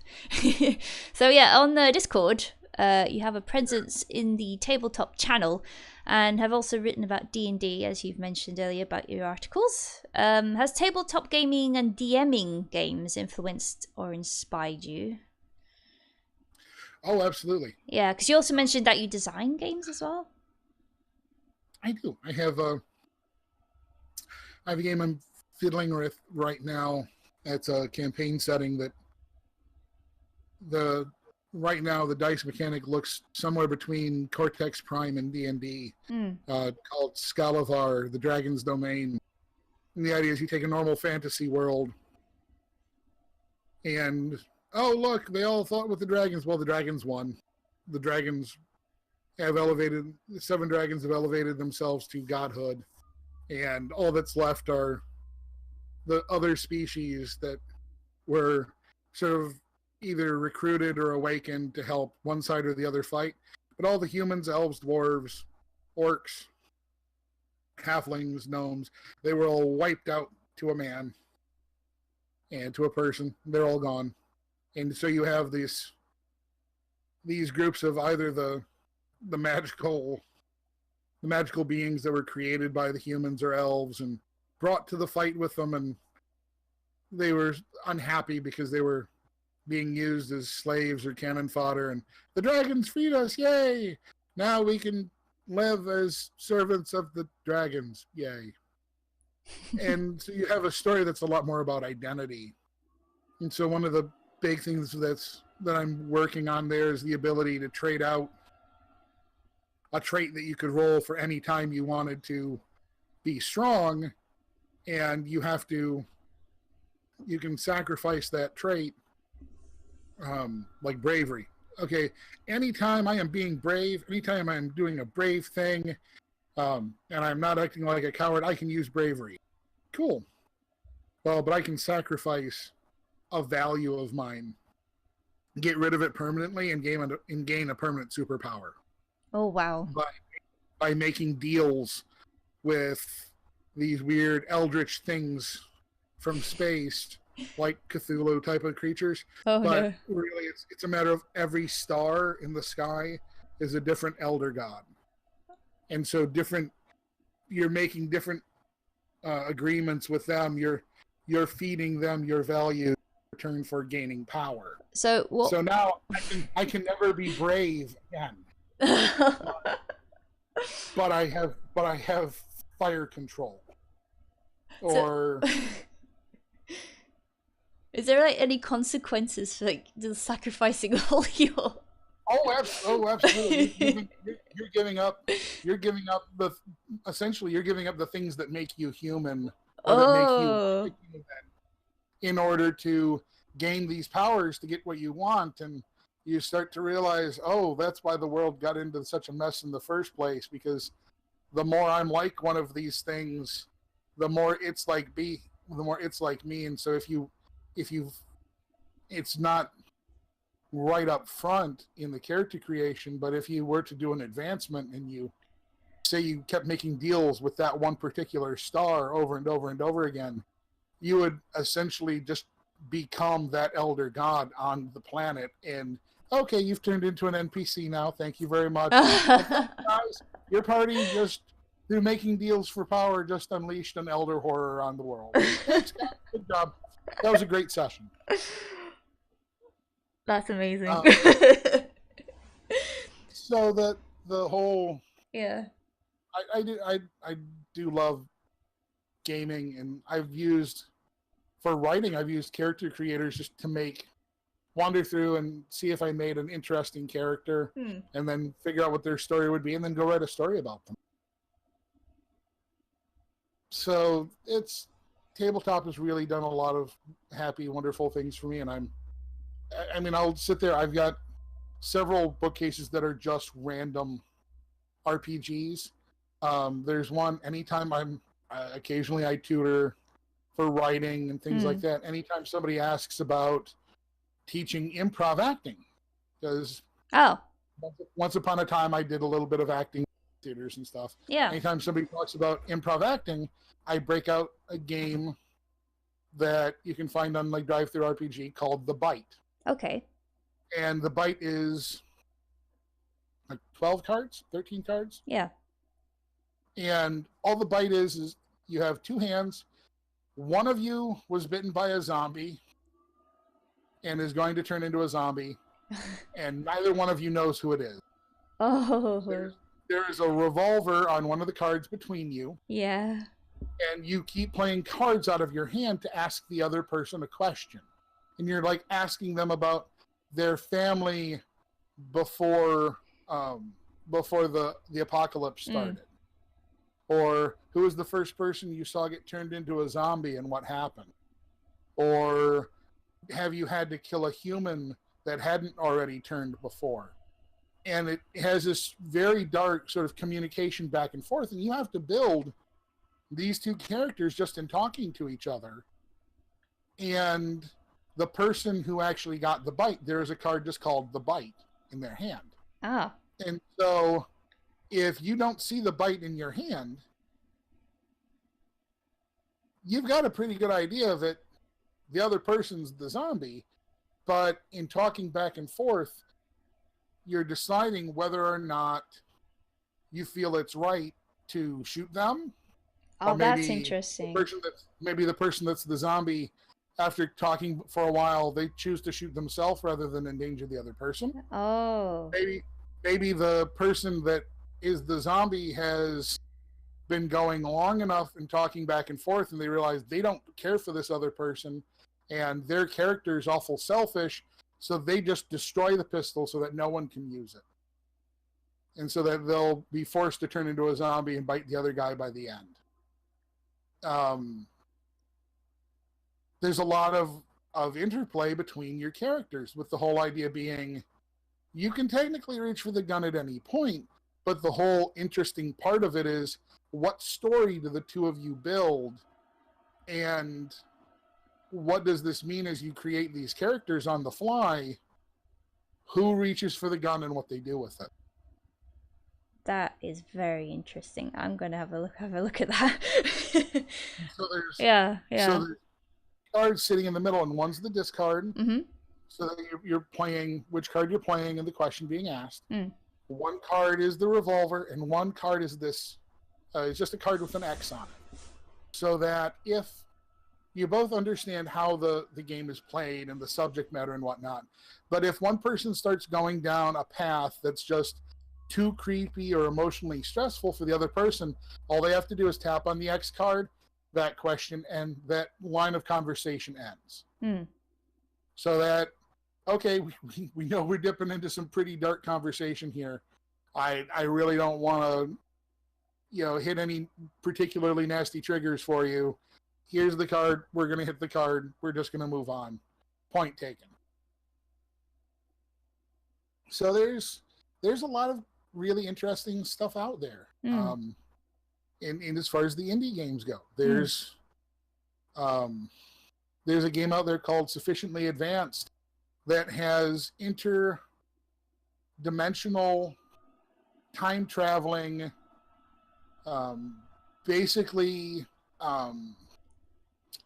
tax auditors that are just sort of traveling back and forth to, they're not quite time police, because they're really more there to investigate things that other time travelers are doing and be like, no, you're fiddling with it. No, this group isn't sufficiently advanced for this. Here's your fine. Move along.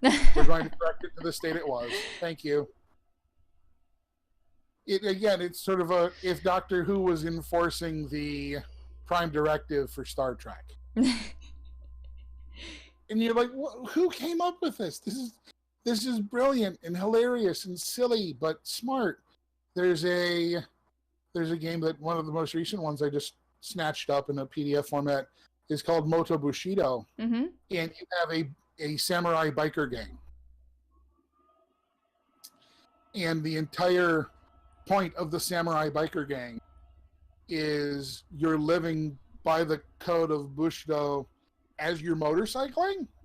So maybe you get too fixated on the road and ride off into the sunset, or you get too fixated on the rules of the gang and have no identity of your own, and you just become a faceless lackey to the gang. And there's all of these sort of strange stories that can be told just through focusing and looking at the weird similarities between strange codes of honor of American biker gangs versus Ronin samurai. And it's this absolutely amazing, there are rules for samurai duels on motorcycle, and I'm just saying, this is crazy and bizarre, and oh look, we're picking out your motorcycle as if you're picking out a steed for cavalry, and it's just absolutely crazy. But at the same time, it makes so much sense as a game. Mm-hmm. Like, oh no, this would be hilarious to run, and then you sit down for a moment and go, but who would actually play this with me? I'm gonna have to find someone to play this. I'd love to have the time at this point in my life to just set up a Twitch channel that's playing random nonsense. Mm-hmm. All right, we just bought this random game on DriveThruRPG. We have no idea what it is. We're going to throw the game together and play through an adventure and tell you what we think. Yeah, well, there's lots of stuff out there, isn't there? Well, I look forward to maybe in the future playing your game too. I'd very much like to become very greedy and accidentally become an elder god and destroy everything. That sounds a lot of fun. What a shame. In the future, it'll happen. Okay, so speaking of which then, because there seems to be lots of fond memories there, what's your favourite gaming memory or story arc that, writing that you've done for games? Favorite bit of gaming? Uh-huh. We had a group that played Exalted every week for 5 years. Wow, yeah, I remember that, Exalted. Yeah. And it was absolutely crazy, and I took a knife to a lot of the rules to make it even more over the top than it was. We took a lot of limits off of things, and I had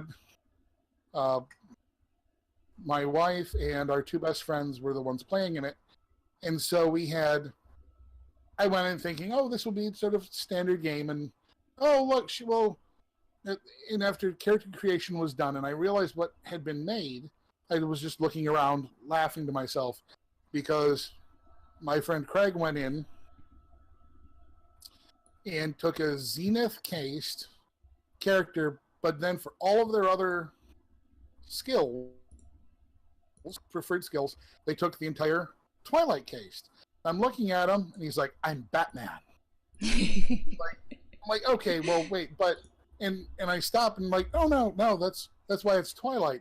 He has all the Twilight stuff because he's sneaky, but he's righteous. That's why he's Zenith. And I'm like, I hate you. And then shows his backgrounds, and no, he's got backgrounds with this organization. What organization? The League of Assassins. Oh, damn it, Craig. And so I look at his brother, Brian, and all right, Brian, what have you made? Brian has made Puck from Gargoyles. Oh, really? Like, and I'm just looking at him. He's like, yeah, no, I have this Eclipse. And you said I can buy other charms other than this with the Eclipse, as long as I'm paying double for it. I'm like, yeah, well, I have half the number of charms you normally start with. Okay, I bought all fairy charms. What? So he's sitting there with glamour and a Solar's willpower to back it up. And so you have this Solar raised by Fae that thinks he's Fae. Oh, okay, Brian, thanks. So he has he pays for two things: an artifact and a mentor. Who's the mentor? Random Fae Lord from out in the wild. Oh, awesome. Okay. You put 5 points in that. You've got 3 other points. What are they? A pair of artifact daggers, like this one here, but I only want one of them to be Orichalcum. Well, what's the other one going to be? Cold Iron? All right, you suck. All right. My wife goes into Sensible and focuses on sorcery. And has a golden bow, wants to focus on sorcery. Okay, that's fine. We get into this many years, and my favorite villain ever to play was this Fae character called Ewendale Moss, who was Brian's arch nemesis, and pursued the group, had an ability where you could just portal at random. And so it was just jumping in and out of places all the time and harassing them and being a pain, and kept sending, because he was ancient at this point, he had been living for several thousands of years, kept sending one of his children after them. And they kept doing battle with them. It's like King Koopa. Yes, exactly. So you've got this very twee Fae version of King Koopa, sort of popping in and out of portals, mocking people, and then sending another one of his children to fight them. And the best two-part moment was they get attacked by spiders on a boat, and two of them get captured while they're asleep and dragged off. And the other one wakes up, and so you have this entire ongoing boat battle, and then the battle that happens on shore afterwards. And so the one dives into the water, is like, I'm looking for a fish that's poisonous. Okay, roll your dice. He's got 7 dice to roll from. He ends up with 14 successes on 7 dice. Like, what? Okay, you look around and suddenly there's a fish that no one else in reality knew before you saw them was poisonous, but you are the one who invented the ability to extract poison from this fish. Really? Yes, it's the Nuka Nuka fish. It properly makes poison, assaults the enemy ship. The other one has slipped, the puck has slipped free from his bonds and is dicing people up in the mess hall and like leaving them in bowls in the cafeteria. And the sorceress is down under the boat and down in the hold and had this really great sorceress duel spell. And I'm like, yeah, they're going to use it. There's this enemy sorcerer. And they go to use it. And nope, she proceeds to pop out of her bonds and do a flip kick acrobatics thing and just kick him right in the face and smash him against the wall of the boat. Who needs spells? Just did like half the damage needed for this guy. And of course you're going to kick him against the side of the boat, which is where the other one's got a makeshift explosive to blow up the boat. There's no sorceress duel. The boat's blowing up. That's wonderful. Poison are being invented. Puck's running around being antagonistic. They get to shore. There's a Death Knight and an army on the opposite side of the shore from them, taunting them. The sorceress, his lure of the underworld, is a flaw. Should be, flirting with the guy. She's kind of flirting with him. The Death Knight does this. She's talking about, can we get a cup of coffee somewhere? And the Death Knight, I'll have a cup of coffee when you're dead. All right, suit yourself. So I don't realize how much willpower Puck there has. So he goes, okay, I'm going to take my walking stick and stick it in the ground. Okay, I'm going to cut a notch in the top. Yeah, I'm going to wrap my belt around it. Okay, I'm going to drop these 2 points of willpower and roll this for glamour. Yeah, and make it a giant slingshot. Okay. And something like 6 or 7 successes later, there's a giant slingshot. And they proceed to fire Batman out of the slingshot at the enemies. Then here comes Puck with his knives into the enemies. The enemies are trying to scatter. There's the big guy with the sword. The big guy with the sword finally gets a bunch of throwing knives and stuff into Batman. Batman's sort of crumpled on the ground. And the sorceress has a spell that lets all damage that was done to one person be undone to them and done to the person that tried to inflict it. Like this weird little karmic thing. Okay. And she's holding up the card, and the guy realizes, because he's taking a little bit of beating, this Death Knight realizes that he's about to be eviscerated by his own knife because of what he just did. And so he's looking at her going, what's about that cup of coffee? And she just sort of snarls at him, and from the ground bleeding, the Batman character looks up, coffee's gone cold, bitch. And she casts the spell, and he's obliterated into a fine red mist. And that was just that whole campaign was the best. But that particular moment was one of the standouts. Oh god. that was hilarious to listen to. I'm just imagining as well as like the Batman launcher and stuff. Yes. Well, Puck at one point they did end up having a fight against an army of demons, and they brought out the whole League of Assassins, and Batman used craft to make them gliders to assault the enemy with, and Puck promptly used glamour to make copies of himself, and promptly did the whole the Final Fantasy Advent Children trick of like fastballing each other up into the air. They fastball special each other up into the air to get on top of the dragon and be attacking it.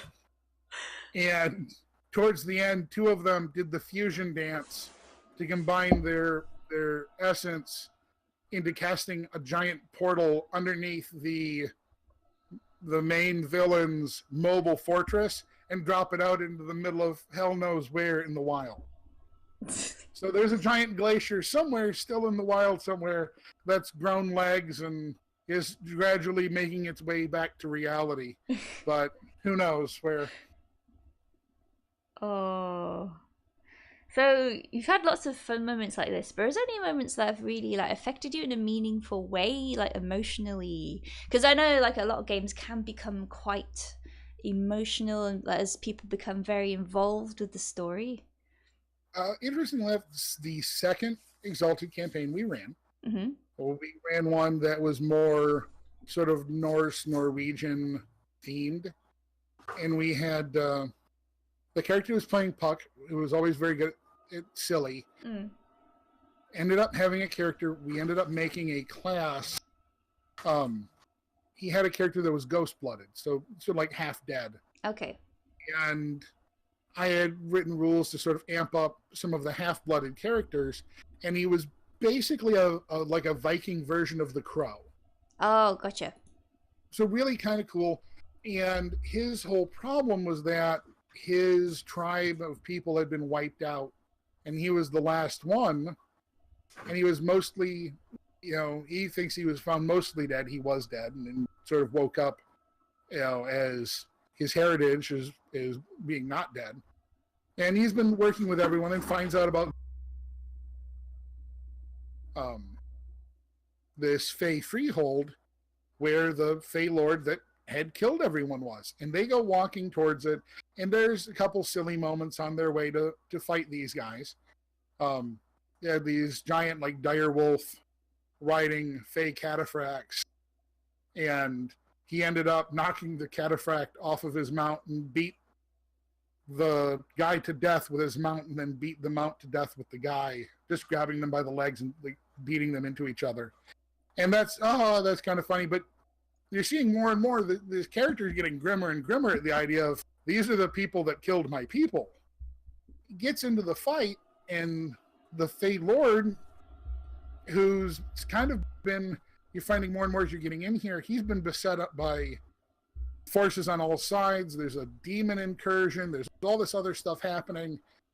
In like usual with the Fey and Exalted, he just wants a good story. Doesn't care how it ends. Wants a good narrative. It has to be entertaining. This has to. And so here comes the last of a tribe of people that he thought was dead. This is perfect. Yes, you. Yes, this will be a fantastic story. And a bunch of soldiers mob everybody else, and everybody's fighting, and some of them try and go after the Viking type guy, and he's smashing them aside. And here comes the Fey Lord using fighting chains, and he's like walking across the ceiling, and he's getting all jazzed up, and it's a heck of a fight between these two. With this Fey Lord sort of taunting him, and him trying to get revenge for his people, and beating him down, and beats him to his knees. And the Fey Lord it's frustrating him, and I can see it's visibly frustrating Brian, the player, because this guy is having fun. And the Viking wants revenge. I want revenge. I want satisfaction for my people's death. And no, he's getting none. Because this Fey Lord's like, no, this is perfect. This is a great story. Oh my God, this could not be the best story ever. and the Thalord ends up falling to his knees, and he has these spectral claws and takes off the Thalord's head, and the Thalord's still smiling at him as he goes to take off his head, and the last words out of the Thalord's mouth are, "This is a good story."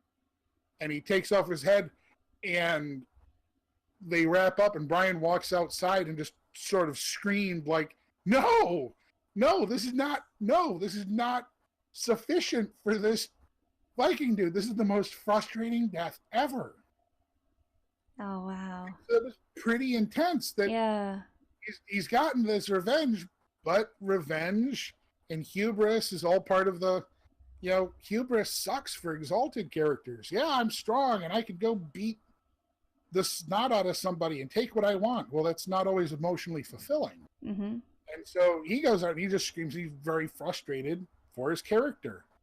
And then a couple episodes later, we had this other set of big fights. Some of the demon things were sort of coming through. And he ends up having to, they have to cut back through his village. And the forces there, someone's basically animated a giant demon skeleton out of the bones of his village. Oh. And he does hand-to-hand combat with it. And everybody else goes on, and the player was pretty sure his character was going to die there. Mm-hmm. And that would be okay for him because he's going to die defending his people, and he pulled it off. And he ends up asking out of the blue, he's like, well, I've got this ability. Yeah, that lets me pull information out of an object into myself. And it's written like I'm pulling the leftover scraps of something's soul that's touched it into it. Okay, if I roll high enough and I do this as I'm killing this skeleton, can I pull my people's souls out of it? Wow. And I'm like, yeah. You know what? You asked the question. Obviously, you want this to happen. You roll high enough, we'll make that happen. Exalted's a game where everything's over the top. Mm-hmm. I see no reason why we can't make this happen. He rolls his final hit. He needed to do 2 more health levels of damage to kill it. And he does something like another 12. Oh, gosh. Okay. And so he promptly, in beating this thing to death, promptly absorbs his village into himself.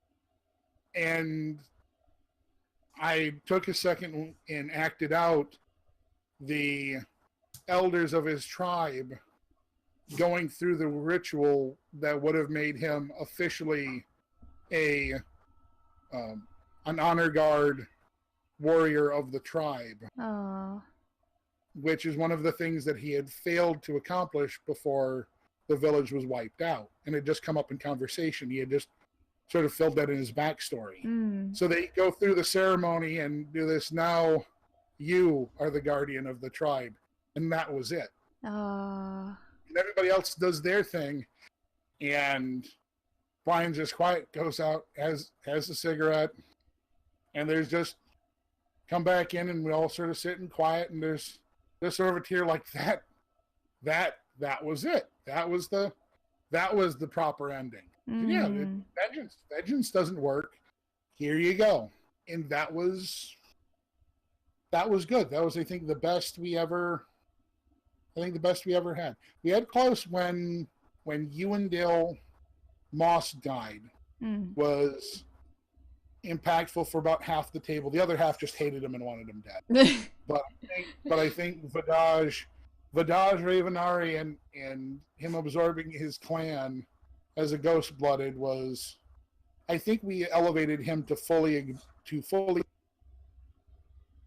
once he had absorbed his entire tribe and had the resonance trait be basically the effects of trying to contain that many different thoughts and minds in one place at once. Yeah.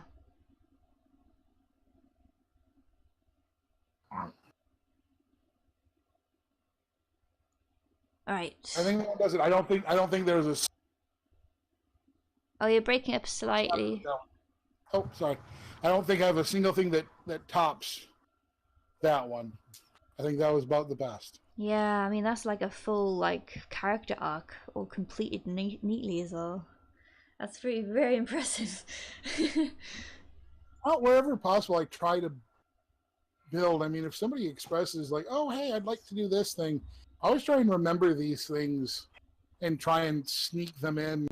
It's one of the things I love so dearly about Critical Role. Yeah. When just in passing, and I knew I liked the show anyway, but the second Matt Mercer mentioned the Briarwoods, and you saw the look on Percy's face, or on Talison's face. Yeah. He just sort of slumps back in his chair, and you know that's as much Talison's reaction as it is Percy's. And you go, oh, this is going to be that kind of game. I was fully on board. Like, oh, okay, no, that we are fully getting everybody's story involved. Everybody's backstory is going to come full circle. Yeah, I am on board with this now. Yeah. I mean, just to wrap this episode up nicely, I think, is there any advice for new like dungeon masters for that kind of thing? I mean, storytelling is way different to writing it on paper or on the computer. I mean, that's to actually telling it. Well, for any dungeon master trying to tell stories, the biggest thing is to remember, if you're trying to tell a story to the players without the players' input, story in your head, go write a book. Go write a story. If you're sharing something with the players and they're sharing something with you, they're going to explore that was from you, but they're bringing these cool characters along. Let them breathe. You know, and maybe you're running the kind of like old school lethal game where nobody really cares about backstory until 4th level, because until 4th level, you're way more likely to die. But even then, give the players some actual room to role play. If somebody asks you a question like, is there a blank blank in this town? Unless it's absurd, of course there is. Is there a blacksmith in this town? Yes, there is. Was there before? There might not have been. There might have just been a general store. But now somebody wants to go, maybe they want to buy something, maybe they want to make something. I love people wanting to make something. We can come up with all sorts of side quests for that. Oh, hey, we're going to go down in the acid dungeon.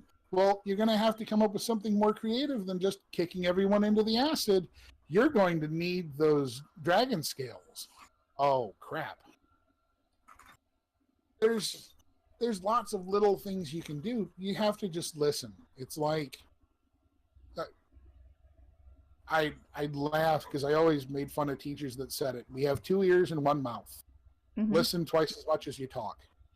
Your players will tell you how to make things happen. That's good. Like if you come up with a mystery and they're having trouble solving it, listen to what they were coming up with. It's probably a better solution than what you had. I mean, don't in last bit of advice on being a DM, don't lock progress behind a dice roll. Oh, look, we're going to have a mystery. Okay. And in order to figure out the mystery, you're going to have to roll at least this on an investigation roll. Come on, man. People didn't like pixel hunting when it was on adventure games on the PC. People don't want to pixel hunt with their role-playing game. I can't even see the screen with this one. And I don't want to guess what you want. Just tell me what you want. Okay, we went to the wrong forest. There's nothing saying goblin ninjas can't attack us here.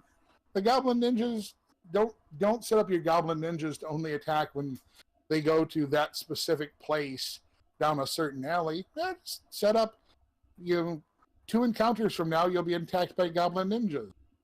They will have, if you kill the goblin ninja, the last one to fall will have a note on them, giving you the next clue. If you want to shortcut the adventure, you might have been able to find out that clue with a good investigation roll a little bit ago. Mm-hmm. But if you're having trouble figuring it out, don't worry. The Goblin Ninjas will be along shortly to help you out. You can make something, if you guys don't make the investigation roll or don't figure something out, something can get harder, but you don't make it impossible. Good. Comparing it to something, just because we had a reason for it to recently come up again in conversation with someone I was making a game with. One of the real early episodes of Critical Role. Yeah. The one where they lose the enchantment on the flying carpet. So they're coming across the acid. They see all the runes. Nobody rolls high enough Arcana to read the runes. But they see the runes. So a party that is 100% paranoid in a dungeon would come up with some sort of plan to test what's past the runes. Would come up with some sort of plan on how to do something, how to test this. Instead, because, as I think Matt was kind of guessing, everybody had gotten a little full of themselves, a little high on their horse. They were using their same tools too many times. Oh, yeah. They just ignored proper dungeon etiquette and ignored how dangerous these things can be, and just flew past the runes anyway. Zap, anti-magic. Now, none of the acid was doing enough damage to outright kill anybody, as long as everybody was moving along. I mean, they hobbled over from the island to the spot without acid, without anybody getting killed, and they were all able to heal, but it just wore them down. And it took your carpet that you're all getting so smug about using and put it in jeopardy. And even with your fancy magic mending wheel, you're still only able to fix it somewhat because nobody was cleaning the darn carpet off immediately. You could have immediately grabbed the carpet, pressed the digitation bit, and gotten the acid off. And it would have been done. But no, we're all sort of fumbling about, and we have no idea what we're really doing, and we're kind of dinking around. And so, yeah, things get harder. You lose some nice toys. But it wasn't instant death. Instant saver suck traps are just terrible. They didn't all immediately die from getting the acid. It was something that made it so that the end challenge was harder than it had to be. They could have spent the resources figuring out how to get past it, or they could spend them trying to figure out how to wade out of acid. That's excuse me. No problem. That's way more, even if it's a situation that your players didn't necessarily like, that's way more fun and understanding than going, yeah, you all fell into the acid and died. All right, yeah. Okay, let's move on. This is more of a what did you learn moment. Yeah. Now are we going to go flying past magic? You all identified it's magic runes. What did you think was going to happen? You have a magical devil down here that set up a lair, and you're going to go past his magic runes on the wall. What silliness is this? You didn't even throw like anything past it to see if that would set something off. Come on, guys. and you can sort of get a kick out of, oh, oops, my bad. But it's sort of reminding people of things. It's not Tomb of Horrors. Oh, hey, this looks like the only way out. We should here. Oh, Orb of Annihilation. Oh, your character just stops existing. Wait, what? What do I roll? Nothing. You climbed into its mouth. You're dead. Oh. Oh, thanks. Yeah, there's a reason why a ton of the people that are modern game developers that made games that look exactly opposite of D&D cite Tomb of Horrors as the last D&D adventure they ever played. Oh. It's like, come on, guys. Tomb of Horrors was built to be a meat grinder funhouse for the people that kept coming up and harassing Gary Gygax at conventions, telling them they had successfully killed all the creatures in the Deities and Demigods book, by which they meant they had killed multiple pantheons of gods. That was him going, "Oh, you think you're so good at my game? Are you this good?" And then the people with like actual like level 2 characters are playing and going, "Oh God, I died in the first room." Understand your players and what you're actually looking for. Yeah. But good heavens, no, this isn't. Unless your table specifically asked to play that way, this isn't a meat grinder. Take everybody's story into consideration and let your mysteries be solved by something other than a dice roll, and make sure there's a player, unless they're being really dumb, that it takes more than one dice roll to get them killed. Yes, that's critical hits are a different thing, man. You're the one that chose to get that close to the monster. That's your own problem. That's not mine. I'm learning things. All right, well, I'm gonna have to wrap this up, I'm afraid. This has been a really, really fun episode, because this is like completely like something I know nothing about, really. I mean, I've like the most I've gotten to the like writing really is fan fiction, and you know, so I'm learning, yes. So yeah, this is really fascinating, and I hope like people in the chat as well had enjoyed this too. Now, before I completely wrap it up though, is there any shout outs? Absolutely. Shout out to as far as there's tons of different game designers out there, but I want to do a special shout out to Cam Banks at Boy Monster on Twitter, who is currently developing Cortex Prime, which is one of the coolest. It's a new variation on a system that's been coming around for a while, and Cortex is one of the best like TV show emulator systems ever. They made a Leverage and a Smallville and a Marvel Heroic role-play game out of it. Oh. And the Cortex system is just amazing. I considered using it for my Scalavar game. I may still. And so huge shout out that direction, because it is a absolutely awesome system. And if you subscribe to his Patreon, you can even get in on the beta documents and see how it works. And a big shout out to one of the folks who's not specifically a gaming person. It's at Wolven on Twitter. That is Damian Patrick Williams, who is one of the privileged to know, and is an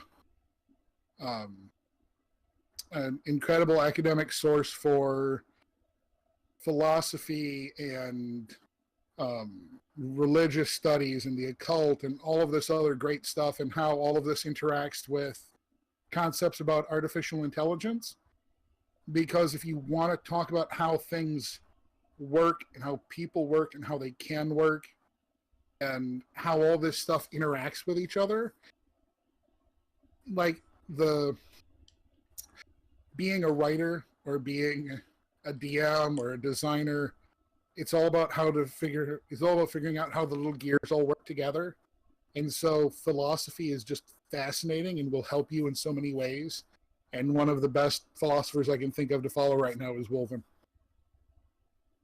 Oh wow, thank you. Well, in that case, it's time to say goodbye.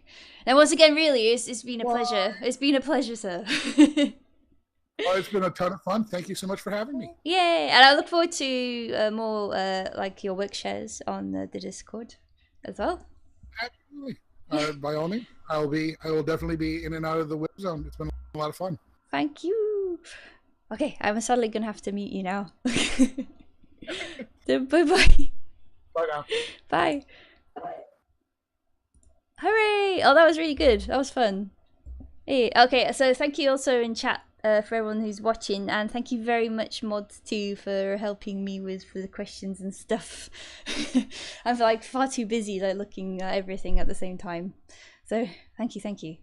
So you can follow the link to the Discord for the Whibs Zone by typing in chat !Discord. Could someone do that, please? Thank you very much. Or follow the link on the channel page below. Below this on Twitch anyway. Below the video thingy. But if you're listening to this episode on the YouTube, thank you very much for the view, and also I hope you enjoyed it. I'm going to be linking everything to all the links that were mentioned, like to his articles that he's done for Dashing Nerds and his Amazon page, and also he's got a Patreon as well. I'll be linking that in the description of the YouTube video. So please also give him a follow, because I think he also has a Twitter as well that I'll be linking, and I look forward to their future work. Right. Oh, thank you. Yes, thank you. If you follow the Discord link there now. Yay! All right, and that's the end. That's the end of the show. Now I'm going to say my awkward goodbyes and figure out what am I going to do. Okay, there you go. I did it. So yeah, goodbye. I'm going to mute myself now. Bye.